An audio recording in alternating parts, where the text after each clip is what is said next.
across the UK, on DAB+, on YouTube, on your mobile, and on your side.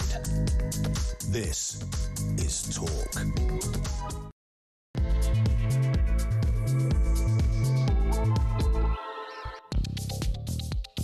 Wow, that's a... Hey, here we go. I don't know why I said that's you, but it's Alex Phillips at the weekend. By the way, that's you. I thought you meant the music was me. I thought you were like, this is a new musical bed. That is so you. It's politique. Politique. What is that? I love that. I don't know. I liked it. Yeah, it was new, wasn't it? I don't know. Yeah. I mean, you. I actually don't want to do the show. I want to sit and listen to it because I've not heard it Were before. you here yesterday? Yeah, I was. And Friday? Yes, I was. And that's new today? This is brand new information. This is modern. This is like Y2K. Yeah. As modern as Y2K. As modern as Y2K. Oh, right. Anyway, good morning. How are you doing on this lovely Saturday? Lots to talk about. Some pretty horrific news breaking overnight. Of course, the huge terror attack in Germany. A man, 21 years old, on the run. An Islamist identified as Abdul. Hired a van, drove it into a pride parade in Germany. At least one woman is dead. 16 other people are injured. They know who it is. Now they've just got to nick him.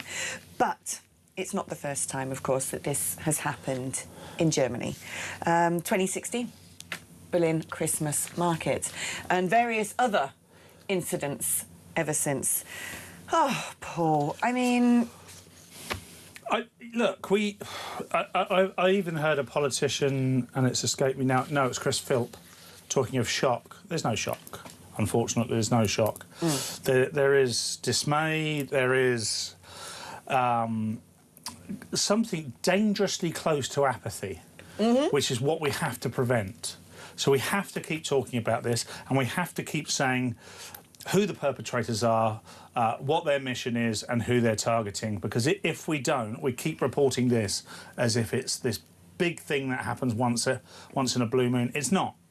It happens 2-3 times a year if we're lucky, maybe more. And it's always the same thing.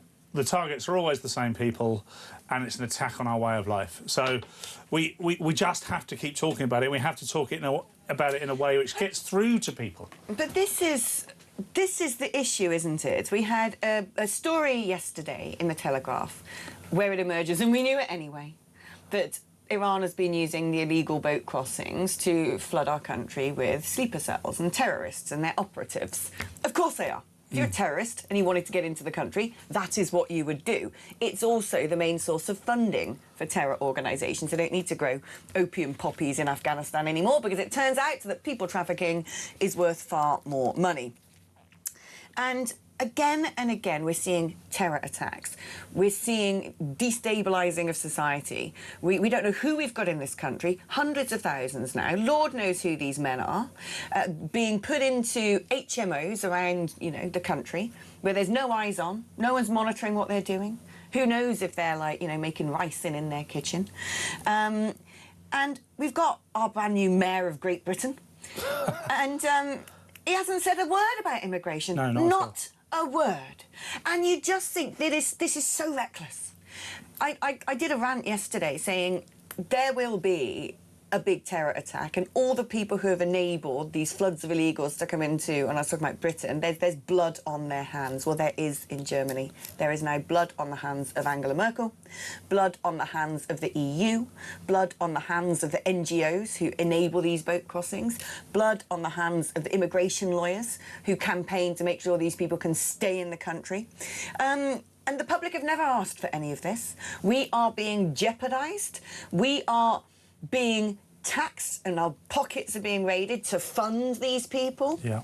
We're watching cultural vandalism before our very eyes. Mark was just saying, wasn't he, before we came on air, he said to me, have you seen the big concrete blocks all around Trafalgar Square? And you just think this is reshaping our world. When I lived in Belgium, which at one point was the hotbed of European terrorism, they all came from Molenbeek, the Bataclan perpetrators, the Belgian metro bombers. it was unrecognisable. There were soldiers on the streets with machine guns, and anywhere that was a square, a public place, particularly around Christmas time, all the concrete blocks went up. And you think, this is what Islamism looks like. That's it. And we should not have to live like that in our own country. Our political leaders should be saying, this is it, the final time this is going to happen. From now on, we're not taking anybody. You come into this country illegally, you will be put into a deportation centre with a bowl of gruel and a rat to keep you company. Sure. They should start putting in proper border checks. They should be saying to anybody who came here and tried to claim asylum, who then didn't succeed, you're gone, no more appeals. But they're not doing anything. They're not doing anything because they don't want to.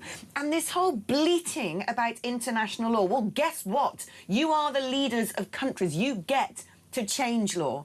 You get to amend law. You get to repeal law. You get to leave treaties. Do something. We have just had two so-called human rights lawyers at the top of the government, the Prime Minister and the Attorney General. Did you hear once from them saying, do you know what, this is our area of expertise? Do you know what we could do? Let's sit down and have a look at this international law that seems to prevent us turning boats around, you know, that prevents us from being invaded by Islamists. Let's actually get on top of this. Well, look, I mean, what do you say? I mean, we seem to have we painted ourselves into a corner because of the Starmer and the Hermers in this world. Human rights seems to be for absolutely everybody, irrespective of whether they act human or not. Now, we have a right within our country to protect our civilization. Our actual civilization, the way that we want to operate as a people. You know, you look around still 90% of the time, it's great. You know, people are looking out for one another. They don't, you know, if someone's about to cross the road and the car's coming across, they stop them. There's plenty of good humanity going on. That's not the issue. And sometimes people will distract you with that and go, well, everyone's okay, it's okay. The problem is, it's not okay. It's not okay. We've got this, and I'm going to use this word deliberately, but we have this cancer which we've allowed to grow. We've not taken any even remedial action to try and stop it. No. And we've done it because nearly everybody that's been in power for as long as you and I can remember has enabled this through their actions. They haven't done anything. Let's just have one draconian action, which makes us all sit up and go, oh, crikey, they're taking this seriously. Andy Burnham, how about you mention it since you've won Makerfield? Not one mention. I mean, this week, and we'll cover it later, was all about number 10 North. I mean, they managed to turn that thing around overnight. It's just a gimmick. It is a gimmick. It is of no value to any of us at all. No value to any of us. And by the way, yesterday when all this was breaking, he was out jogging. Where was he jogging? He was out jogging in Warrington, in Manchester, where he spends most of his time. It's ridiculous. The hub of power is here. If you wanted to play the game of let's bring down bus fares, cut some ribbons, stay in Manchester, you should have stayed the blimmin' mayor. Yeah. So far, mate, you don't look like you're up for the job at all. Here we go. We've got an update. Police in Berlin have said the suspect in last night's attack was known for links to the Islamist scene. That sounds nice, doesn't it? Go down Berlin, visit the Islamist scene. And as a member of Islamic circles in Berlin, this comes just about 3 weeks after the German government and the Domestic Intelligence Agency published a report on the national security situation in which it described the risks emanating from Islamist terrorism as remaining high. Well, of course. According to the intelligence agency, the Federal Office for the Protection of the Constitution, groups such as the self-styled Islamic State and Al-Qaeda were still looking to carry out attacks. This is what I'm talking about. Refugees welcome means Islamists welcome.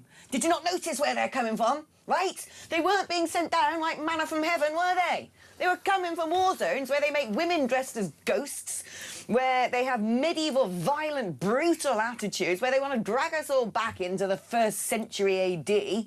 I mean, what did they think these people were going to do? Come over here and suddenly become world leaders and, you know, lawyers and doctors and nuclear physicists? Of course not. They've not had the education. Their cultural upbringing's been wildly different. They're completely the wrong religion and wrong culture for anything suitable for the Western world. You can't just bring them in here and go, that's going to work out. Look, it's not. We know that the left think the same way as we do. They just don't have the gumption to say it. I know this because in 2016, 2017, when the Me Too thing was happening, this didn't involve me, and neither will it ever, but on the comedy scene in particular, there was lots of talk about not all men. It's not all men. And I agree, it's not all men, but there's some men. And their and the actions that they wanted to see undertaken were things like curfews for men.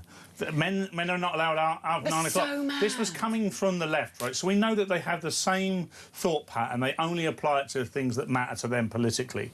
Well, I think what we can all agree that is if a worldwide culture threatens your very well-being, not just your well-being, your brother, your sister, your mother, your daughter, your son, your grandfather. If it doesn't matter what political persuasion they are, or which football team they support, or whether they've said an off-colour joke on Twitter 3 months ago, or whatever it might be, they still deserve protecting. And we have to come together and go, this is bad. And this has to include other Muslims as well. But this is what sticks in my craw, and I'm certain, really, most people out there, which is, here we go. We've just learned that, you know, the IRGC are flooding people over into the UK.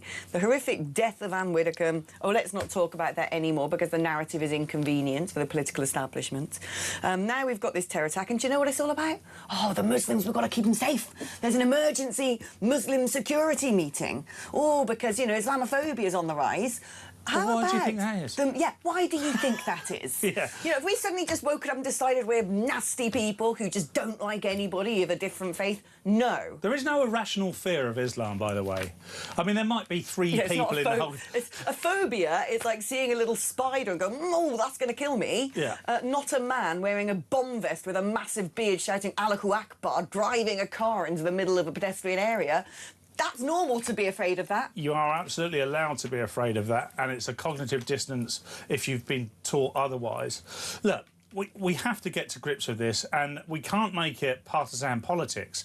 I just do not understand that because you vote Green or because you vote Labour or because you flirt with the Liberal Democrats, you cannot have draconian, aggressive, progressive thought process about what we must do with the extreme aspects of Islam, and it just proliferates. Everything you read out there, by the way, as a response from the authorities, that's just a copy and paste from the last time it happened. So apparently in Germany, it's estimated 28,645 people were part of Islamist circles last year. That's incredible. 30,000 people were part of Islam.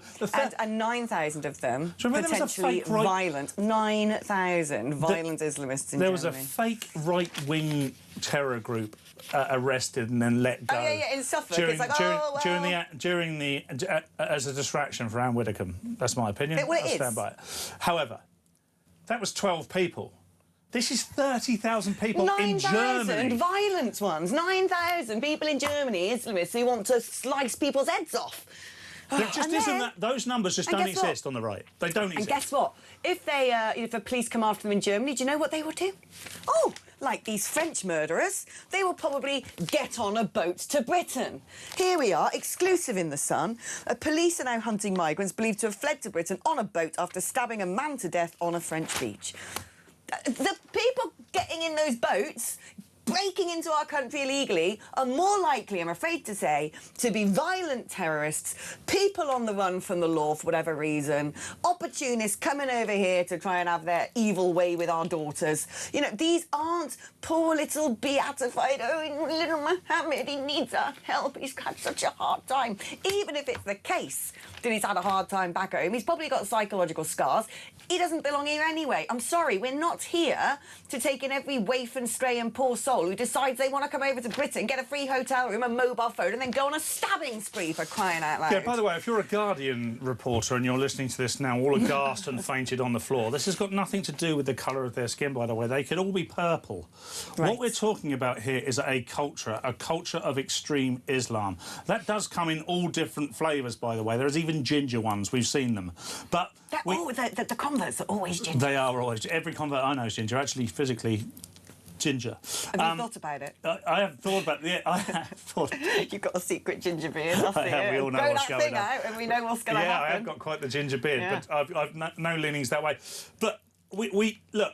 the thing is, what will happen now is you and I are discussing this. This will be dismissed because it's in the aftermath of yet another attack, and you and I have no respect for these people. We're just bonkers and we should be dismissed. We're the politics of hate. Yeah, exactly, the politics of hate. So we've just got to keep doing it. Do you know what I do hate? I am the politics of hate. Yeah, I hate terrorism. I hate illegal immigration. I hate all of the European elites who have propped up this blimmin' industrial complex, because that's what it is, the illegal immigration industrial complex. I hate all the immigration lawyers making thousands and thousands and thousands of pounds with 1, 2, 3, 4, 5, 6, whatever, infinite numbers of challenges on deportation orders. I hate it.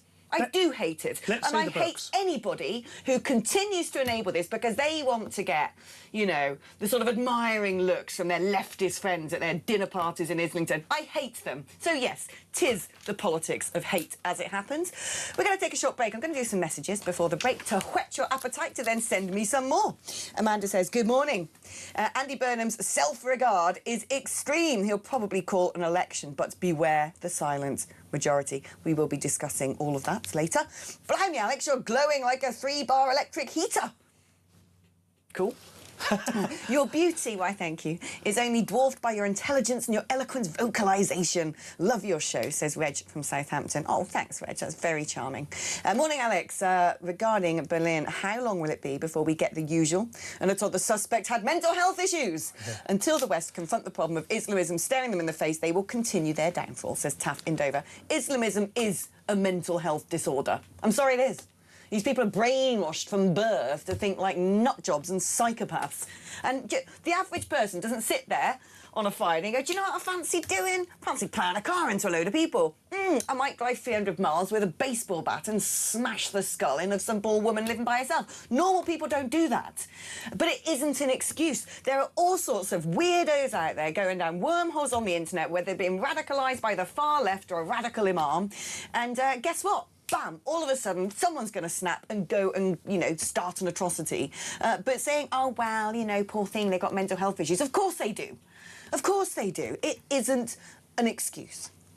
How many vans have to be driven into crowds before it shakes our political leaders awake? Well, I don't know, because at this point we've had the Manchester Arena bombing, we've had the Bataclan. I mean... Or is the denial so deeply rooted, nothing will make them wake up and admit the awful truth that we have allowed our societies, into our societies, people who want to do us the greatest possible harm? That's the problem. Right, let's take a short break now. If you want to get in touch with the show, these are the digits for you. 03444 99 1000 is the number if you'd like to give us a call. It's your normal network rate. Tommy Tiptoes is waiting by the telephone to take down your details, and we'll give you a call back when the time is nigh. It's your normal network rate, so it is free therapy on a Sunday for you. 87222 is the number to send a text message. If you're going to do that, you've got to write the word talk before you write your message. Again, part of your package and all that stuff. We're going to take a little break, put the kettle on, and we'll see you just after this.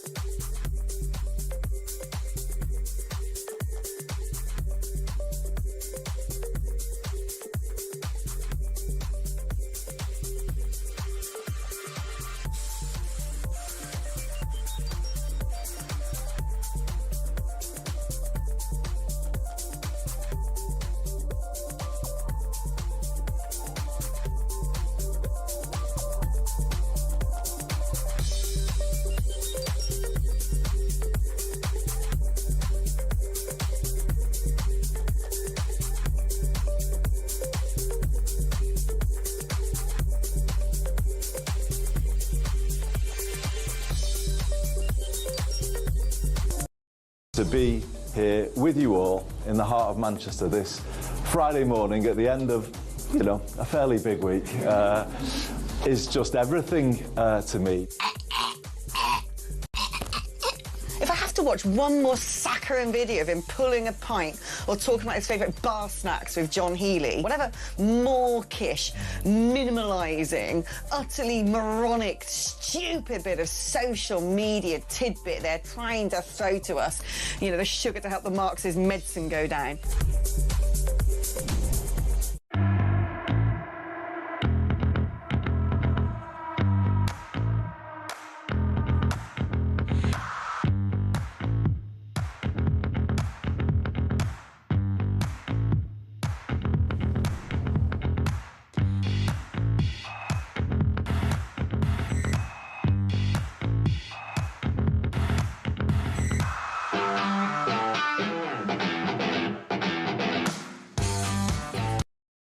across the UK, on DAB+, on YouTube, on your mobile, and on your side. This is Talk. All righty, welcome back. Let's do a couple more messages to kick off this segment. Alex, the monster that is Axel Rudakabana, gets prison visits from an imam. Does he? Oh, for God. In Broadmoor, I have access to all sorts of goodies like that. Oh, yeah. Far more than they ever would. I have all his Al-Qaeda mates. Oh, man, just... Yeah, people who referred to him as a Muslim in 2024 were thrown in jail or visited by their friendly neighbourhood woke police officers at 2 o'clock in the morning. Anyone thinking that we're not heading towards an Islamic state somehow in the not-too-distant future is sadly deluded. The latest Islamic attack in Germany is now commonplace, yet we still get silence when we speak out against the rise of Muslim influence in our country. I was talking about this yesterday. It's so ironic that this terror attack happened overnight, because yesterday I was talking about... you know, a lot of people I speak to connected to intelligence agencies who are saying, you know, we've got around, I think it's like 500 jihadist trainers in the UK, according to one guy I know who's connected to Israeli intelligence. And he says that's how many we think have come over to Britain, that we know of in Israel. 500. And you keep seeing these sort of Muslim summer camps. Yeah, let's go and, you know, do some... Yeah. Apparently it's parkour and paintball. Learn to run in and out of buildings, get through windows and get out quickly and shoot. Oh, what's that all about then? What? That's called a jihadi training camp, right? And there's a brilliant... former member of the CIA, a woman called Sarah Adams, who I follow online. She is fascinating. She's probably the world's leading expert on the Taliban. And she said ages ago, in terms of Al-Qaeda, Bin Laden's son runs it. He didn't die. He's alive, fit and well. They've got more weapons than ever before. They're potentially getting funding from Iran. Never before did those two see eye to eye. So they've got some serious cash money behind them. And she says their plan is to flood Europe, every town, every city, with terror cells, and then all of a sudden, that'll be the moment, and there will be a coordinated October the 7th in towns and cities across the Western world. And when you estimate, we've got 50,000 on the terror watch list that we know of. You know, about 100-odd thousand, 200-odd thousand have come in, and we don't know who they are. We don't know where they are because we're sticking them in, you know, HMOs in a village near you or in a military camp where they can come and go as they please. Don't have to be monitored. And so we're dispersing them, you know, Operation Scatter is what it was called, and we're dispersing them into every corner of the country. What do we think is going to happen? Honestly, I'm terrified by this. I know, having been to Israel, right, and been to the site of the Nova Music Festival, and driven down the roads where they set up barricades, so people trying to flee, shot point blank in their cars. They could do the same anywhere. Anywhere. Why and is we just don't have enough police, we don't have enough armed forces. I mean, we can't arm ourselves here in the United Kingdom. How do we defend ourselves when all of these people who are in our country, and they will wait, the people who conducted the October 7th attacks, these were Gazans who would come over to work in those kibbutz. And the kibbutz were full of sort of, you know, Israeli hippies who would send kites over into Gaza, two-state solution, massive leftists, you know, come by our crowds.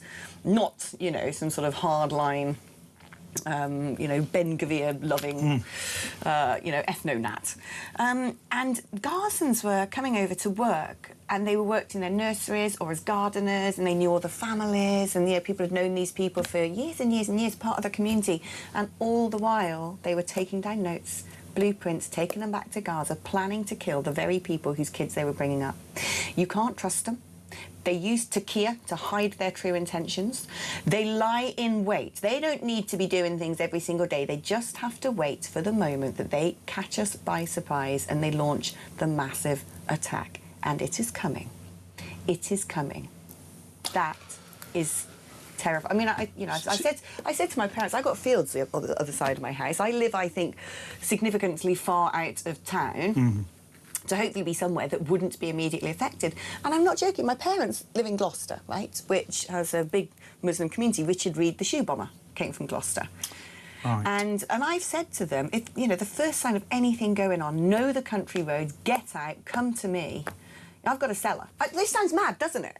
It sounds mad, but I actually think we actually will have to start thinking like this, because it isn't if, it is when. This is going to happen at some point. Could be tomorrow, could be in 5 years' time, could be in 10 years' time. I don't know. We don't know. Let's hope our security services are on top of all of this, but I've heard from other people as well that they've been infiltrated by operations by, like, the Muslim Brotherhood, you know, in our agencies, community leaders and all that. It doesn't sound mad. If you ran any business, any operation, any project, you would have a risk register. On that risk register would be your top risk to your business, to your project, to your well-being. In our case, this is not far-fetched enough, so you have to have a mitigation for this risk, which you've put together for yourself. But we should have one as a nation. We don't have one as a nation because there's no onus on our authorities to disprove anything that you've just said. What we'll get is there is a statement that says there is no evidence that what Alex Phillips says is true, and then we have to believe it. What they say is true. That's not a mitigation. That's not an investigation. Oh, we can't tell you because, you know, we have to protect the nation in some way and there's things you don't need to know. Well, I'm sorry, every time we keep getting attacked and every time you keep saying the same thing, it leads us to believe you've either got no grip, and that's the best case scenario, or you have got a grip and you're allowing it to happen because you're in cahoots in some way. Well, we can't possibly allow ourselves to think that, because that would be an absolute catastrophe for everyone, irrespective of which way you voted, thought or loved. So I'm sorry, there has to come a time where there is onus on our authorities, irrespective of what shade of politics they are, to prove to us that they've got this under control. And the only way they can do that is to prove to us they understand what the risks are. So you haven't got to have your own risk mitigation where you go to your cellar in the middle of the countryside. Do you know what, it's crazy? I was sitting outside the local the other day, as I do most days of the week, as it happens, and speaking to a chap there. And he said, I'm thinking of becoming a vigilante. And I'm like, what? And he said, the state aren't doing anything to protect us, so what are we supposed to do? I'm a man, I need to defend my country. People where I live have guns, right? They do. Yeah, and it actually alarms me to hear that. I don't want to see vigilantism. I don't want sort of, you know, people having to stop, well, you know, that's when the agencies and the police will suddenly turn up and arrest everybody. Not the Islamist preacher in the mosque, no! The sort of whack jobs in their camo lying in wait, trying to fly a drone over some sort of, you know, community meeting. That's when they really spring into action, isn't it? But we will end up with vigilantism. We'll have people going and stopping those boats in the channel. There's no community or, even worse, establishment kickback for doing that either. If you and I were arrested on the way home from here because we had said something on here, there'd be a significant but relatively small number of people saying that's outrageous, and the rest looking at our tweets and what we said today and saying, well, to be fair, they are highlighting some pretty dodgy things and we probably shouldn't be allowed to do that. Whereas if you go and arrest an imam, then there is absolute outrage, not from the community, by the way. It's led entirely by authority. It absolutely drives me bonkers that what we've done is we've placed victimhood as the highest commodity, and we get to choose who the victim is. It's not the people that might get blown up, it's the people that might do the blowing up or associated to the blowing up, because, oh, they're in such a minority that their friends and family have nothing to do with it. What are we doing about radical Islam? Well, When's the last anything. time you saw a radical imam nicked or someone being deported for spreading hate, actual hate? I never see that happen. Well, also, just let them chill out, have a good time, grow a beard, plot a terror attack. Let's draw attention to the life. fact that the Green Party are an arranged marriage between the two parties involved in what happened in Berlin yesterday. Right. The LGBTQ community and Islam. It's an arranged marriage of the two. Yet I haven't heard Zach Polanski say anything today, because of course he can't. He can't say anything. And when he does come out, it'll just be platitudes, it'll be nonsense. And basically, what we're going to be told is don't look back in anger and now look at the threat against the Muslim community that's gone up. That's what we're going to hear. Well, I'm sorry. Until I see a sort of affirmative action from the Muslim community, I'm going to treat them all with the same suspicion. Because what you never see, I mean, individually, you and I know is people of the Muslim faith that we know would never be involved in terrorism. But collectively, what we never hear is them all coming out and saying, This in is their communities, outrageous. they will know, the people in their communities who are spreading terrorist ideology, they will know who the radical imams are, they'll know which the dodgy mosques are, they'll know which people in their extended family go to the dodgy mosques and share the views of the radical imam, and they do nothing. And I'm afraid to say their silence condones terrorism. Of course it does. Right, let's take another break. After that, we're going to be crossing over live to Berlin for the latest.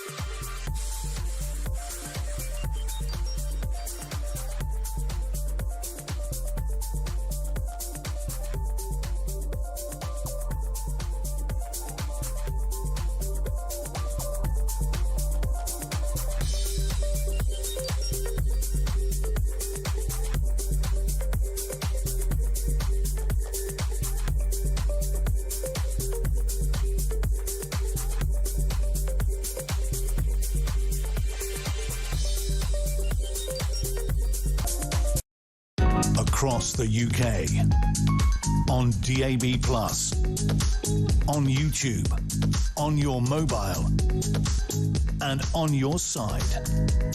This is Talk.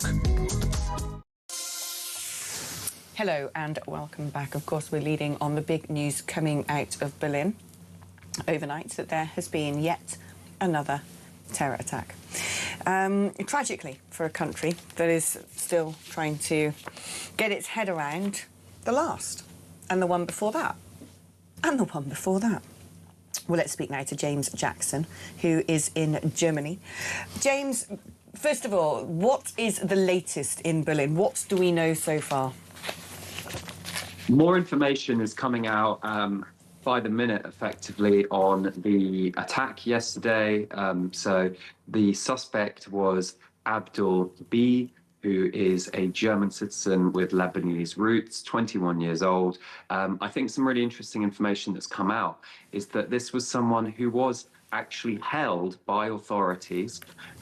He reportedly tried to go to Syria to join Islamic State. He was then held under suspicion until May of this year. He was let out after that and made to attend some de-radicalization programs. So, you know, I heard your previous guest talking about the failings of the Muslim community, but I have to say this looks a lot like a failing of police work and intelligence from here in Germany. You know, whenever these tragic events take place, everyone comes out to praise the police, and of course they do have a tough job in these situations, but this was someone who drove into a crowd of people. There are reports that they then went to stab others, and they managed to escape. They're still on the loose, and this is someone who was held for months, and it looks like they should have still been held, but radicalization or de-radicalization experts said that Abdul B knew what to say to them, and he was inscrutable, hard to read. So ultimately, you know, Berlin is shocked about this. Berlin is quite scared to an extent, and they are searching for the suspect, not just in Berlin, but at the German borders. Yeah, I wouldn't be surprised if he ends up on a small boat and lands on our shores. Do we know if he was a dual national? I mean, I've heard him described as a German of Lebanese descent. Does that mean he was born in Lebanon and then got given German citizenship, or was he born in Germany? Do we have that information? What I've seen is that he was born in Lebanon and came to Germany in 2005 or so. Right.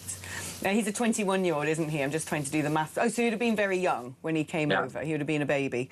I mean, look, I just think, you know, if these people have been, you know, sent on a de-radicalisation course, they should have been sent back to Lebanon. I mean, this is what is just so infuriating.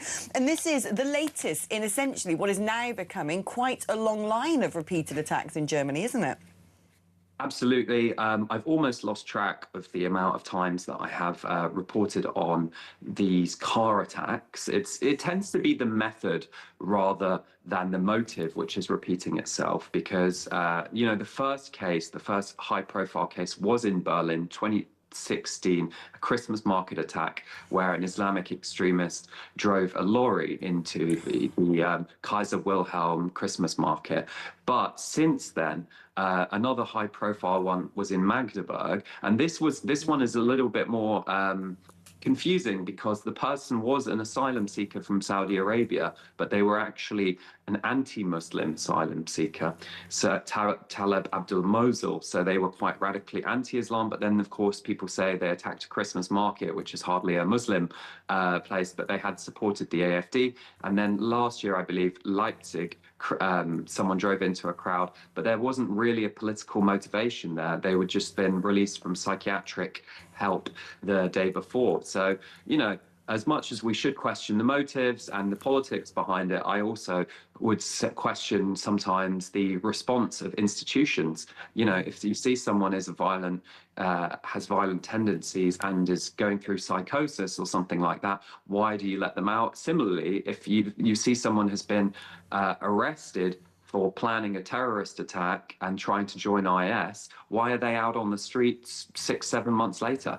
Right, no, this is it. I mean, we were just reading out earlier that there's an estimated, 28,000 Islamists in Germany, 9,000 of which are known to be violent terrorists. And you ask yourself, why are those 9,000 people in Germany? Why aren't they deported? Why aren't they in prison cells? How is this affecting Germany politically? Because listening to the radio this morning, it was like bingo. I was waiting for it. I was waiting for someone to bring up how this is going to benefit the far-right AfD. And, of course, they did, like clockwork. And, the irony is never lost on me that, of course, parties like the AfD are on the rise because ordinary citizens across Europe can see what's going on, and repeatedly the state is failing them. Yes, I think there is often a discussion after these events who benefits from it. I think the AfD does quite often benefit. Magdeburg was a bit more of a confusing one because the perpetrator actually supported the AfD, even though he was a Saudi national. But in these cases, I think people, the AfD and Alice Weidel, their leader, has said, we can't put up with this. But we've seen quite similar rhetoric from the Conservative Christian Democrat Party. Most people have said this is an attack on our free society that we're going to defend.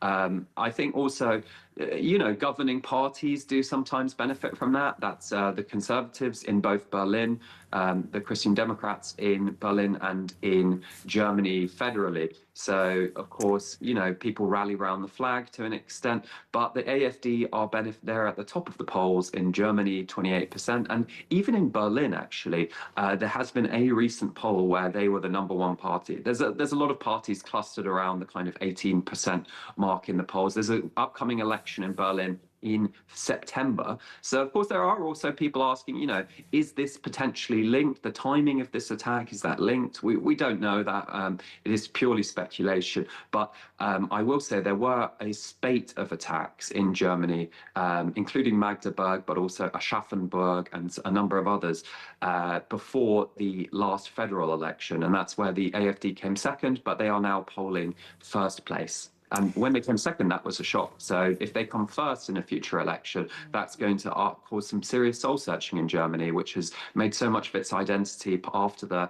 war about rejecting the so-called far right. What's been the response of Chancellor Merz to this incident? What has he said? Is he putting particular measures in place to make German citizens feel more protected? So far, there haven't been any measures which have been announced, any new measures. It is still early days. I have to say this attack took place at 10 p.m. German time last night.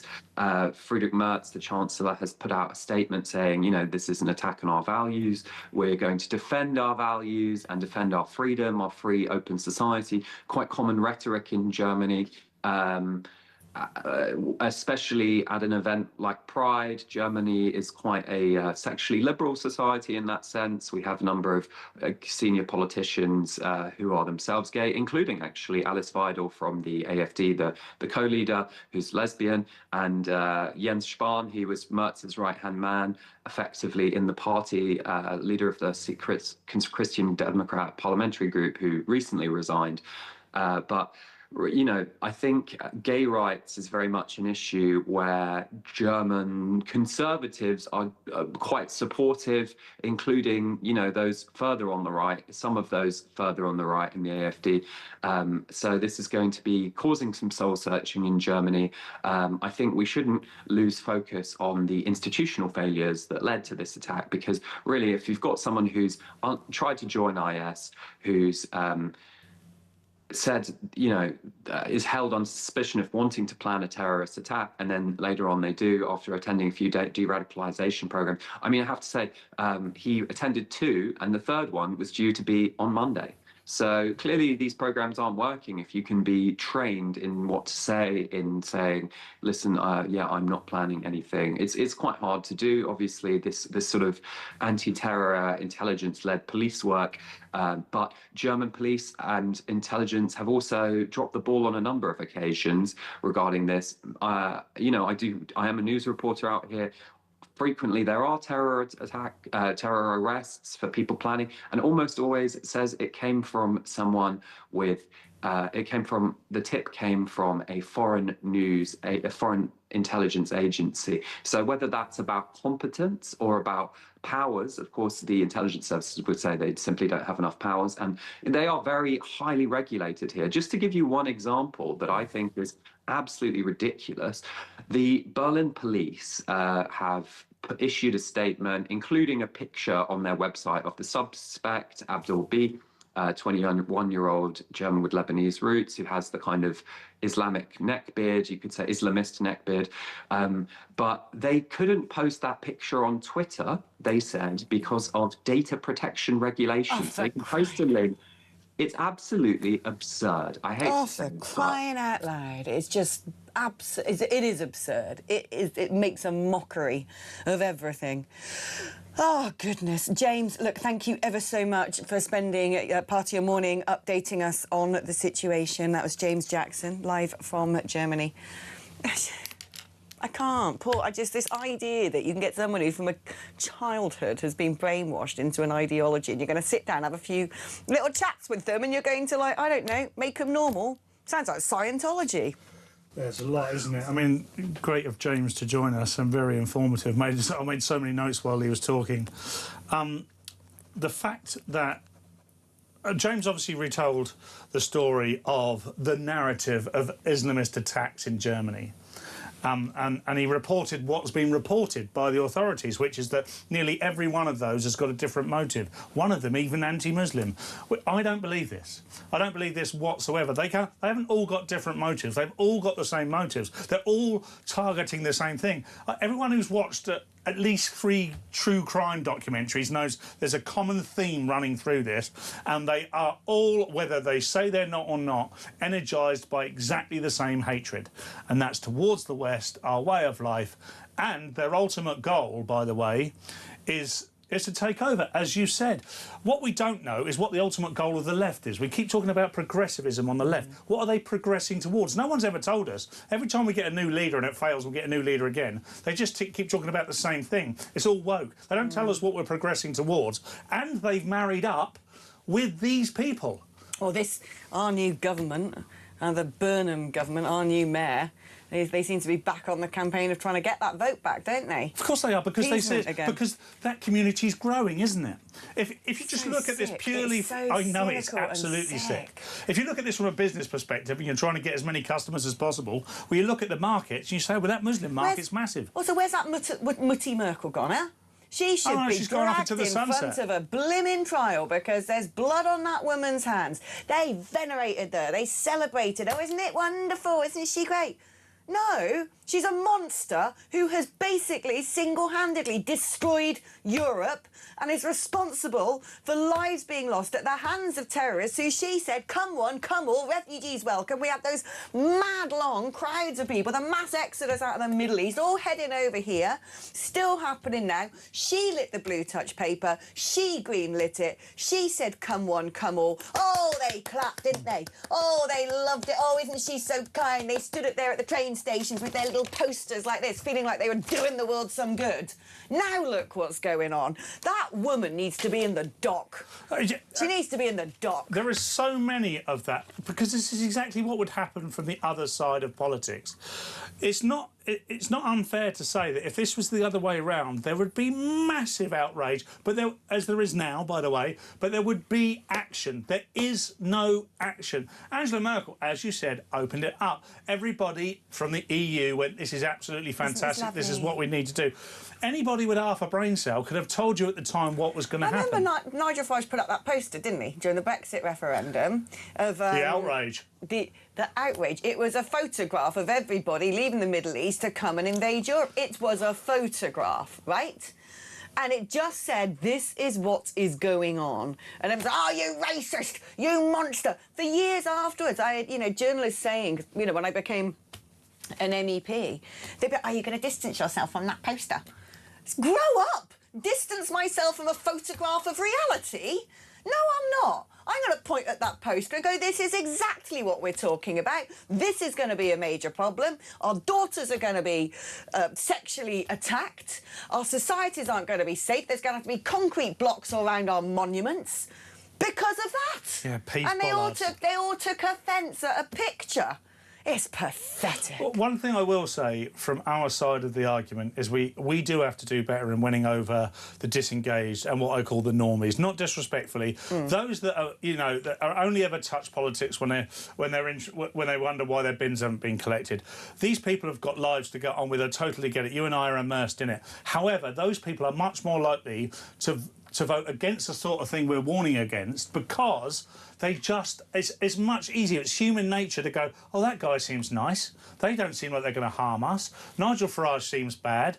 Look at that poster. That's racist. I mean, they haven't looked at the definition of racism or why the poster has been created, because we just don't have the think tanks, we don't have the policy drivers, we don't have everything we need on the centre-right of politics, because it's seen as bad. And it got mentioned by James Jackson. Oh, my God, the Germans are so worried at this point because they thought they'd made so much progress since World War II. We are being held back by this...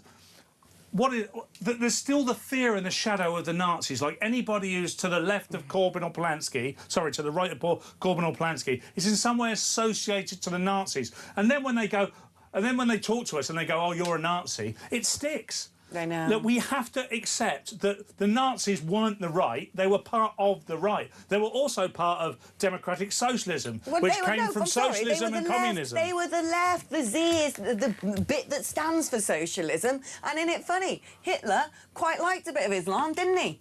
Oh, anyway, we've got to take a break now. After the break, we're going to be joined by Chris Phillips, the Shadow Home Secretary. I'm sure it's going to be a very interesting conversation in the wake of what has come out of Germany overnight. In the meantime, if you want to get in touch with the programme, you can give us a call, 0344 499 1000. It's normal network rates. You can also use that number to send a WhatsApp message or leave us a voice note on WhatsApp. 8722 is the number to send a text message. If you're going to do that, write the word talk before you text, and we are back just after this.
To be here with you all in the heart of Manchester this Friday morning at the end of, you know, a fairly big week is just everything to me.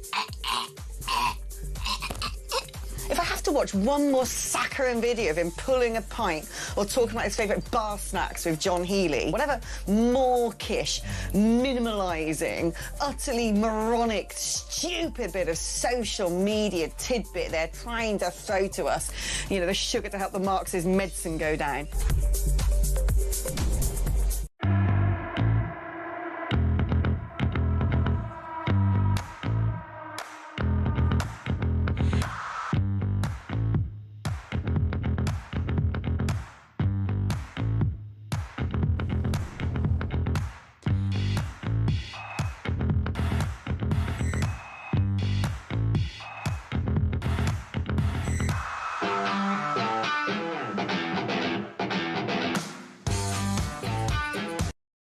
Across the UK, on DAB+, on YouTube, on your mobile, and on your side.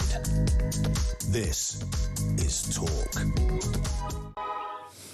Hello, welcome back. Now, shall we read what Ursula von der Leyen has said? Oh, I can't wait. Yeah, you know, German Queen of the EU, Ms. Open Borders. My deepest sympathy goes to the victims of the attack on the Berlin Christopher Street Day Parade and their relatives and friends. The CSD stands for freedom, dignity and equality, the fundamental values of the EU. Every person should be able to live, love and stand up for their rights without fear. Hate and violence have no place in our society. We stand united at the side of the LGBTQI+ community. Listen, Frau von der Leyen, let me make it clear. You do not stand alongside the gay community of Germany because you insist on having open borders, because you play political games with this mass illegal migration across Europe. You want to spread them all around Europe, make people share their ratio of these illegal immigrants coming from these mad, misogynistic, medieval hellholes in the Middle East. So when it comes to allowing floods of men who want to throw gay people off roofs into Europe, doing nothing about it and chastising and censoring anybody who tries to voice concern about this madcap plan, you are not standing with the gay community. You, my friend, and your policies are actually the things threatening them. All right? Your blimmin' weasel words don't go anywhere, my friend. Oh, the fundamental values. This is an attack on our values. No, you are an attack on our values. The EU is an attack on our values. Every single head of state who fails repeatedly to do anything about this Islamist invasion of Europe is standing against our values. Islamism is against our values, and you want countries to harbour it. So don't you dare open your little cake hole and try and use these words to try and mollify us from our rage, from our cold rage. That's right, cold rage. How dare they? They are the ones responsible. They are. They never have to prove, do they, that they're not supporting it through their actions. They just have to say these words, these statements. It's nothing. It means nothing. Anyone can send out a message like that and just say, oh, we're really sorry. It's the same thing. It's copy and paste from last time. It's about your actions in between each event, in between this event and the next event, which is now inevitable. Right. So actions, what not are the words. actions? What are the actions? Right, we are now joined by Chris Phillips, who's the Shadow Home Secretary. It's great to have you on the programme, Chris. I mean, what a day to be doing the morning rounds, eh, as a Shadow Home Secretary. Your response straight away, please, for what has taken place in Germany overnight. Well, good morning. Yet another terrible tragedy. This has happened repeatedly in Germany over the last few years, and the German police have now confirmed the perpetrator is essentially an Islamist extremist. So yet again, we've seen innocent people being murdered in this way, in what is clearly a terrorist atrocity. So my thoughts obviously are with the victims and their families, but this is also clearly a wake-up call, a further wake-up call, that Islamist extremism cannot be tolerated. And in my view, anyone who is tied up in Islamist extremism who is not a citizen of Germany or of the UK or any other Western European country should be deported. And it also illustrates why we need proper border control. We've seen, actually across the English Channel, several hundred people crossing in just the last few days, one of whom, or more than one of whom, it's being suggested are wanted for murder in France. It turns out Iran is sending agents across the English Channel on small boats. So I think there is a link to illegal immigration, and it just serves to underline the point that we need proper border control as well. OK, let's talk about that, because we could be facing up to a snap election. I suppose we will see about that. But this is clearly going to be one of the big doorstep issues, because, as you said, there have been repeated wake-up calls. The lights have been flashing on the dashboard for a good decade, if not two. And I think what the people want to know, if you became Home Secretary, are you going to turn boats around? Are you going to monitor mosques? Are you going to look at the funding into Islamic charities? What are you actively going to do? Because we need actions now, and we need quite drastic actions, it seems. So do please tell me what the Conservative Party's plan would be to try and face down this threat, because yesterday Germany, tomorrow could well be us. Well, it has happened here, of course, already. We had the Manchester Arena bombing where Salman Abedi, an Islamist extremist, murdered 22 people.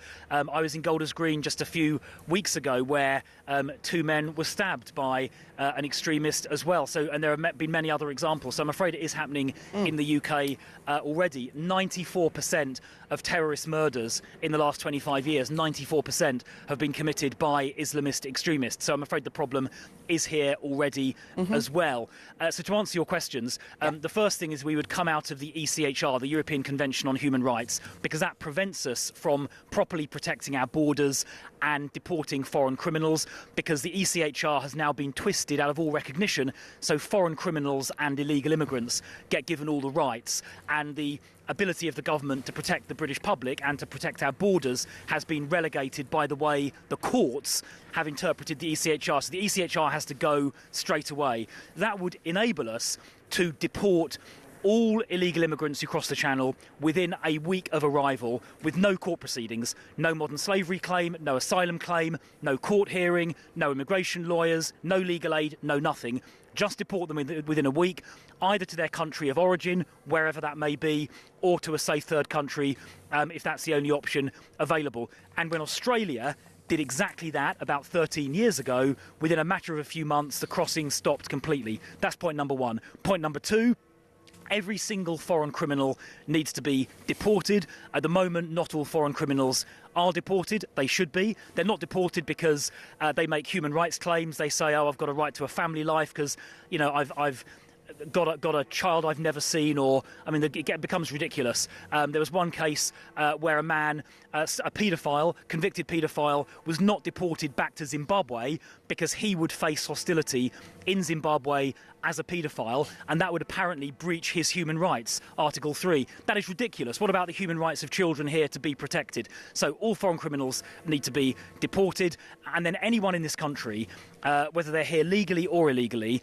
who is a foreign citizen, who expresses extremist views, anti-Semitic views, racist views, hateful views, whatever it may be, if they're a foreign citizen and they do that, they should be deported as well, because there is no place in this country for extremism. So those are the three things we would do differently in government. OK, but what about... Look, the guy who's carried out this attack in Germany came to Germany as about a 1-year-old, I calculated. If he's came over in 2005 or something like that.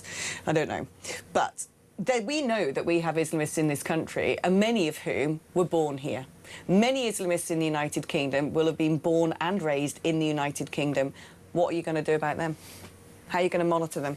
How are you going to deal with them? Yeah, so there are some cases where it is actually possible to strip British citizenship, even for someone that was born here, if they are entitled to the citizenship of another country. And that is, in fact, exactly what the last Conservative government did with Shamima Begum, if you remember, the so-called ISIS bride who went to support the extremist regime in Syria that had murdered and raped Yazidi women and thrown people who are gay off the top of buildings and all of those kind of appalling things. So she was stripped of her citizenship, for example. But you're right, there are some people who will have long-standing British citizenship where that is not possible. And for those people, we do need enhanced monitoring, and we do need zero tolerance for extremism, and we do need prison sentences for people who are engaged in extremist activity. We need to cut off the supply of money from extremist sources outside the UK, from places, well, some of the money comes from Saudi Arabia, some of it comes from other Gulf countries. That money funding extremism needs to be cut off. We need to prevent extremists coming into the country. There was Shabana Mahmood, the Home Secretary, recently allowed an extremist preacher into the country just a few weeks ago, 2 or 3 weeks ago, and he then gave a sermon in a mosque in London in which he described women as wild animals who need to be controlled, and he said how much he hated Western culture and civilization. Those people should not be allowed into this country at all in the first place, because they sow hatred and they sow division. So this does require a muscular response.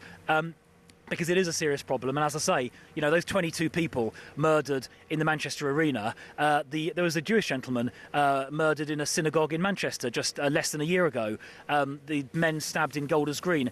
This is a real thing, and we do need a much tougher approach.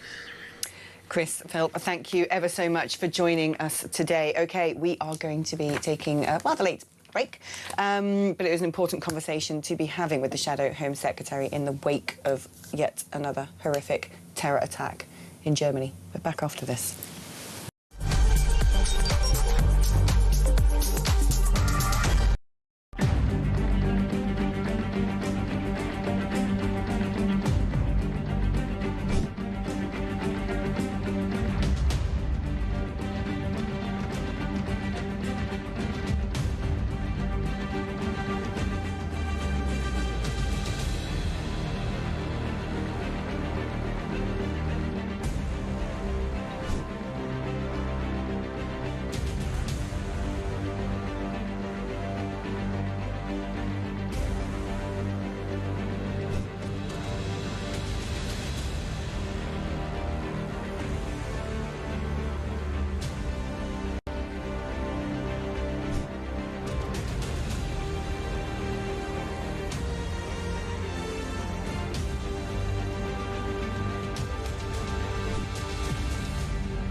Across the UK, on DAB+, on YouTube, on your mobile, and on your side. This is Talk.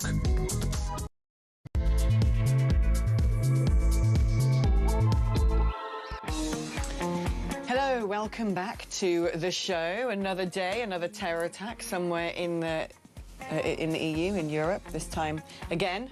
in Berlin. So that is obviously what we are leading on. And do you know what's quite staggering? We've just been doing a trawl of socials to have a look at the responses from our political leaders. Deafening silence. Nothing from Kenny. Nothing from Andy Burnham, well, Kelsey Breeze there. Nothing from Nigel Farage. Nothing from Zach Polanski.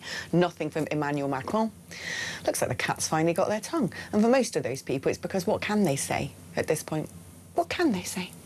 I saw something this morning where Nigel was responding to a question from someone saying that he's basically spent a career highlighting the fact that we've got these undocumented men coming into the country and this type of thing was inevitable. I don't know if that was this morning or last night, or maybe it was from the past. It could have been at any point in time, because, let's face it, Nigel Farage has been probably the only politician of any note that has been banging this drum for any longer than, you know, a year or two.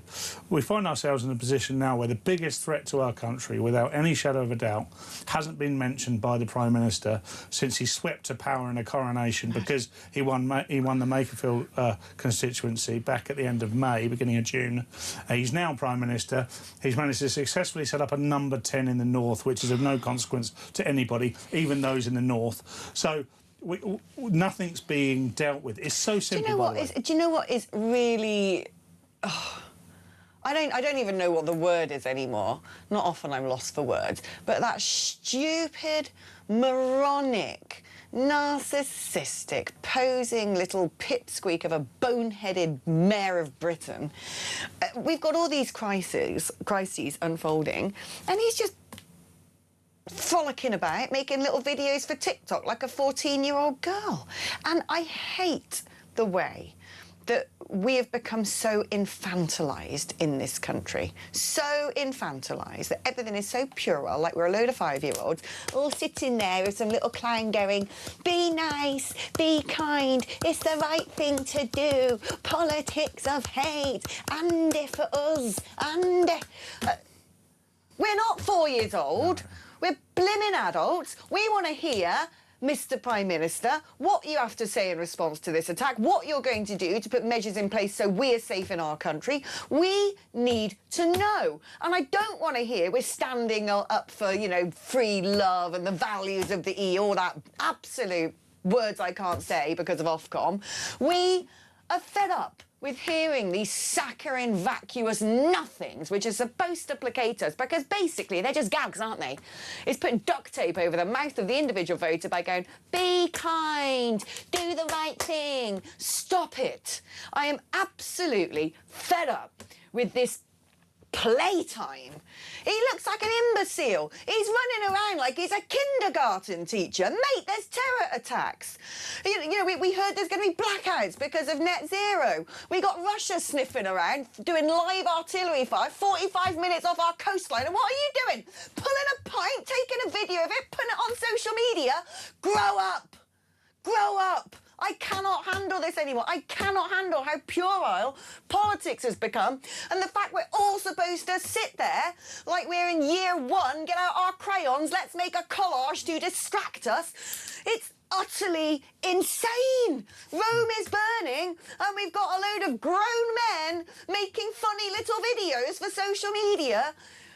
Oh. Right. Got that off my chest. Let's have a chat now with the wonderful Philip Kisley from the New Culture Forum. Hi, Philip.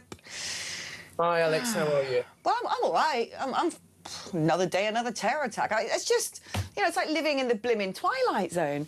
One after another, after another, after another, and you could play bingo, couldn't you? You could actually wait for the things that are going to happen, guaranteed, which is, it starts off with, we stand, you know, thoughts with the family, solidarity and all that. This is against our values. That's how it begins. Then by tomorrow it will be, oh, you know, Islamophobia. And then it'll be, what are we doing about this? Well, nothing. Let's move on, shall we? Well, let's move on and let's anticipate the next one, because the next one is always in the post. And that thing about, you know, this, our values, they always talk about our values. We actually don't have any values anymore. That's the truth of it. If you just ignore, if you live in a fantasy world that is nothing about, it's not about tolerance, because you can't tolerate this stuff. If you tolerate this stuff, then you are insane. This isn't about tolerance. This is about cowardice and fear. And the people who lead us, the establishment, the institutions, the government, the blob, all of those things, these are people who are living in fear, not only of the perpetrators, but of the British people as well. Because don't forget, they have foisted this stuff on us. They have promoted mass immigration. They have told us that we are racist, wicked, and evil if we express any concern whatsoever about illegal immigration, about legal mass immigration, about the accelerated change of our culture, about the fact that the fabric of our society is being constantly unraveled day after day by the hour. You only have to go into the town centres to see that.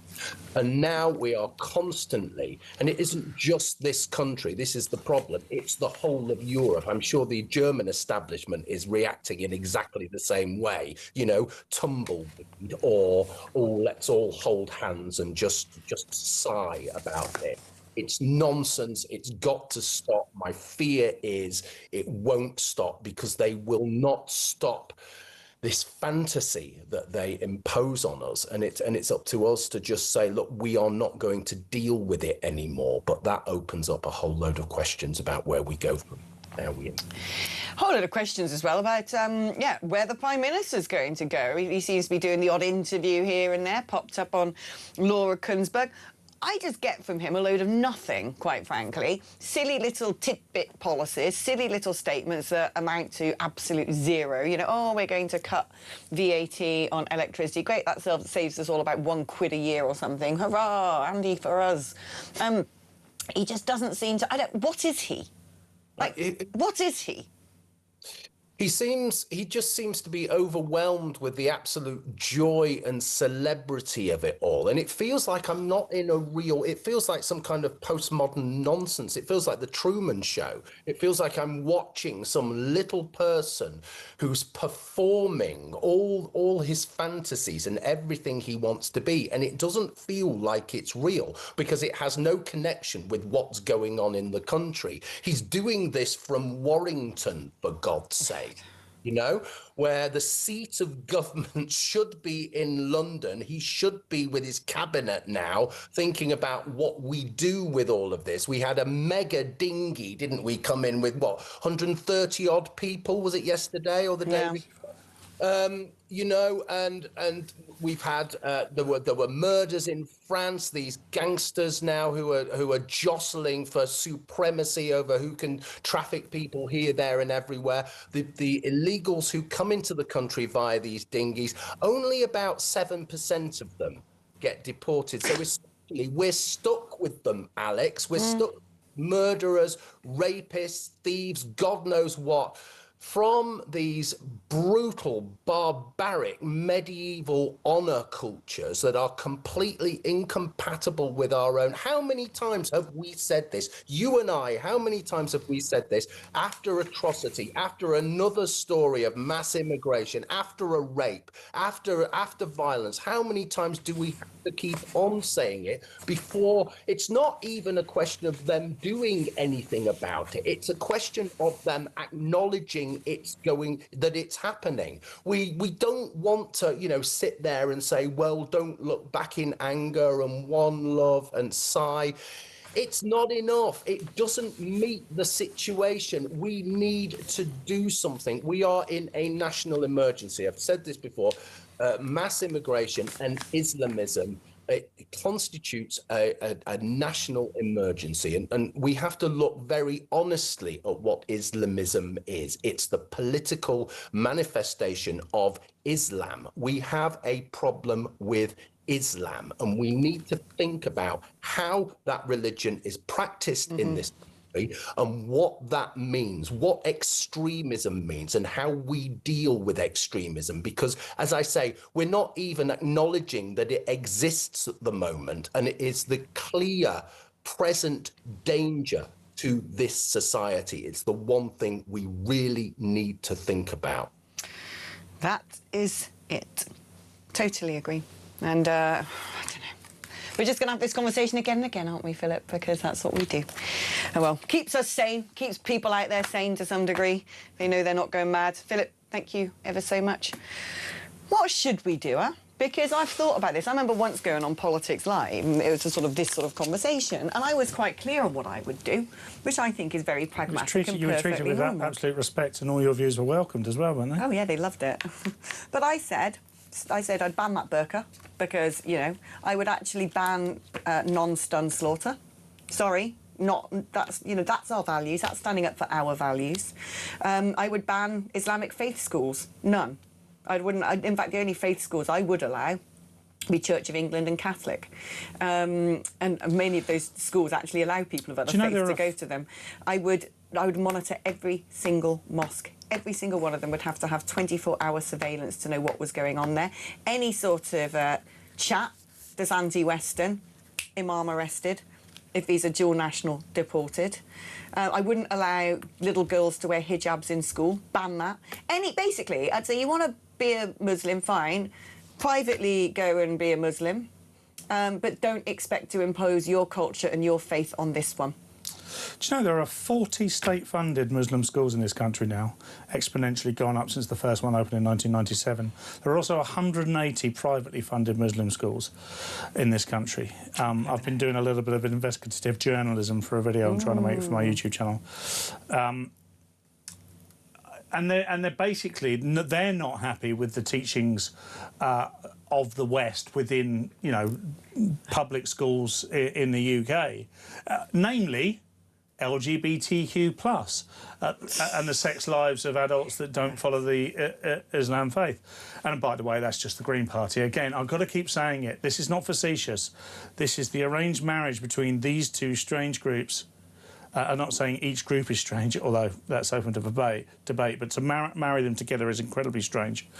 We have to break the glass of taboo that encompasses every taboo subject we're told we're not allowed to talk about under community cohesion. If anyone says community cohesion, immediately they should be taken into a cell and interrogated into why they believe what they're saying protects community cohesion, what community cohesion is, and why it's important, and what type of community cohesion are you talking about? How does that cohesion protect the vast amount of people within that community you supposedly aim to protect? Because very often it never, ever protects them. It protects the cabal around the people that are in authority. This is it. When they talk about, oh, don't divide us, I'm afraid sending little kids to an Islamic school is exactly division at work. That is segregating people according to their faith and putting them in an echo chamber where they don't have to correspond with our beliefs, our values, our way of life. It's got to go.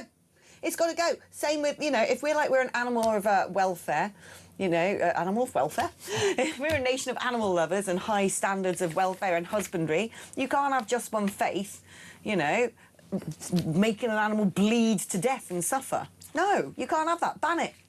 You know, if you're saying don't divide us, then you don't allow parents to put scarves on little girls' heads in the classroom. Yeah, these things are the divisive things. That is what division is, not shutting up and going, oh, well, multiculturalism, let them get on with it. In fact, let's celebrate it. Oh, let's make, you know, little Christian and white girls wear hijabs as well so they know what it feels like. It's just madness. You can, you know, the breakdown of the community was as a result of multiculturalism. Yeah. Multiculturalism is in itself a weakening factor to any community, because you know this, because whatever community it is, whether you are the Brits in Benidorm or the Pakistanis in Bradford, you are birds of a feather flock together. And when they talk about the community cohesion, they're talking about various different communities. This is why I say when a politician talks about community cohesion, point to what community you're talking about and prove that community exists and prove there was cohesion in the first place. Because if you can't, don't tell us that we need to protect it, because it doesn't exist. It's Scotch mist. Shall we take a break? Yeah, let's take a break. Let's take a break. Let's go chill. See you in a moment.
I thought it was disgraceful, and you know, cabinet ministers are allowed to joke about things, but to joke about the fact that we've released 50,000 prisoners from jails under the Labour government since they came to power, I think is extraordinary, and I think it just reveals the contempt that there is. Like, Labour ministers just don't think that that matters. I think it's disgusting, and you can only imagine how PC Andrew Harper's family feel about that.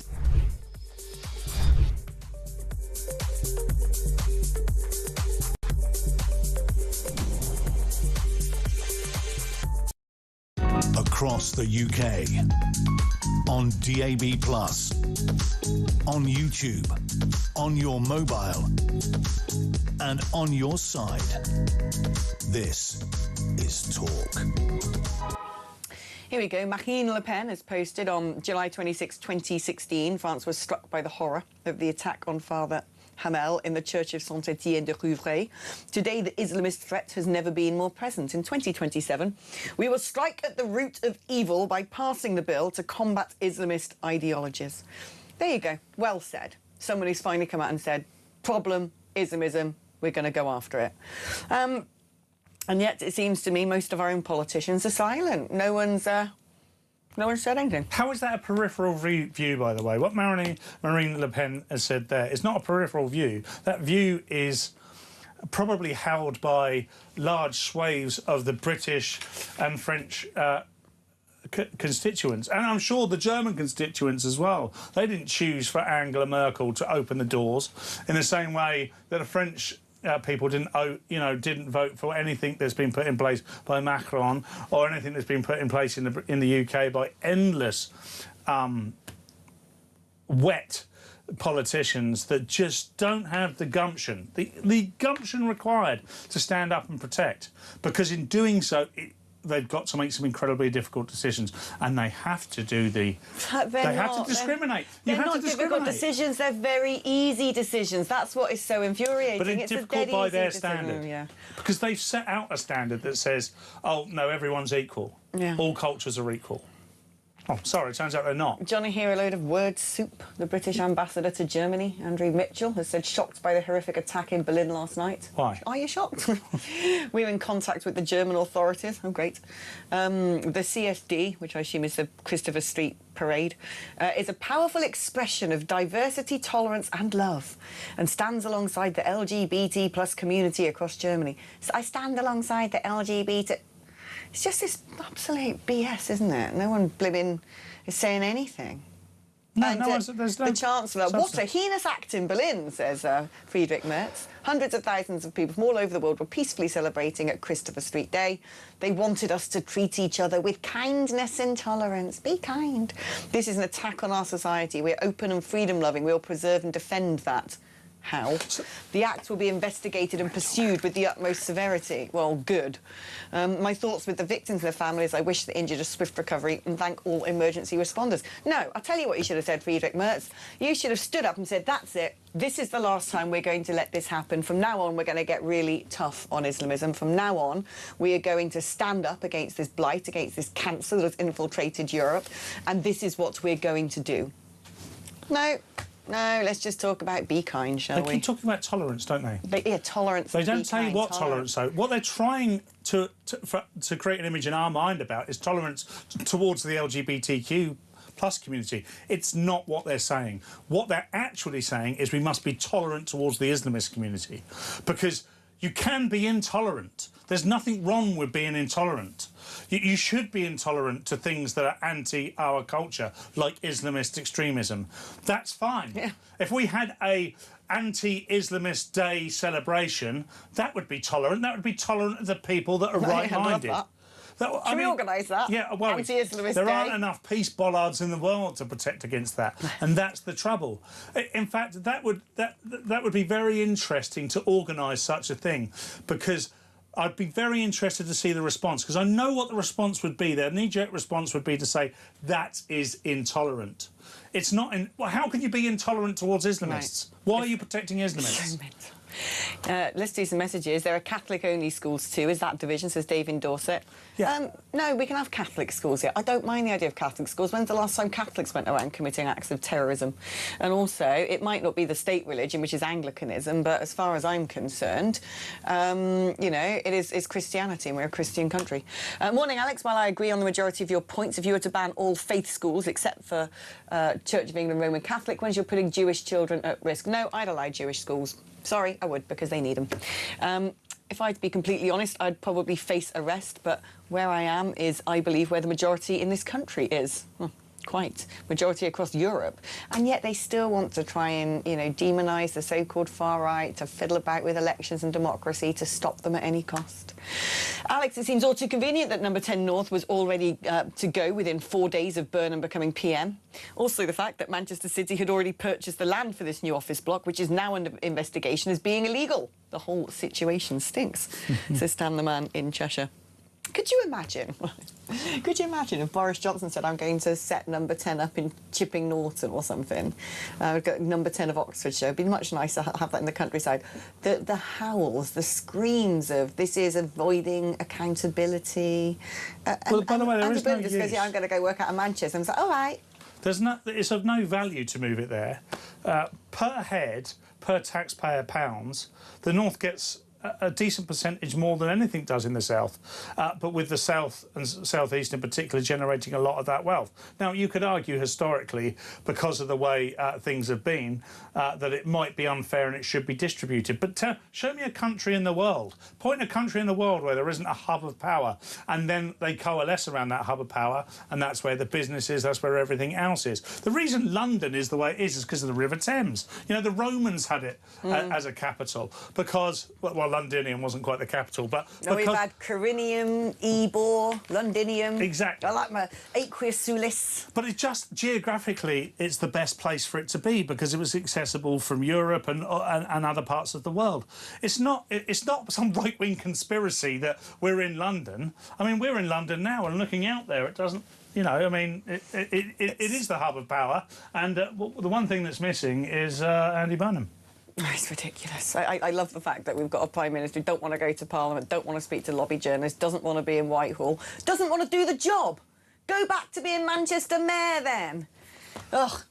Go Alex, she's so right. We're all sick of this nonsense. The first HMO has popped up in my village. All Africans. Oh, nice new friends you got there. Local Church of England school is filling up with Muslims. Yeah, well, there you go. Hi, Alex. Perhaps you could remind your current guest speaker from the Conservatives that they had 14 years to take us out of the ECHR. Good old Chris Phillips, who used to be Immigration Minister as well.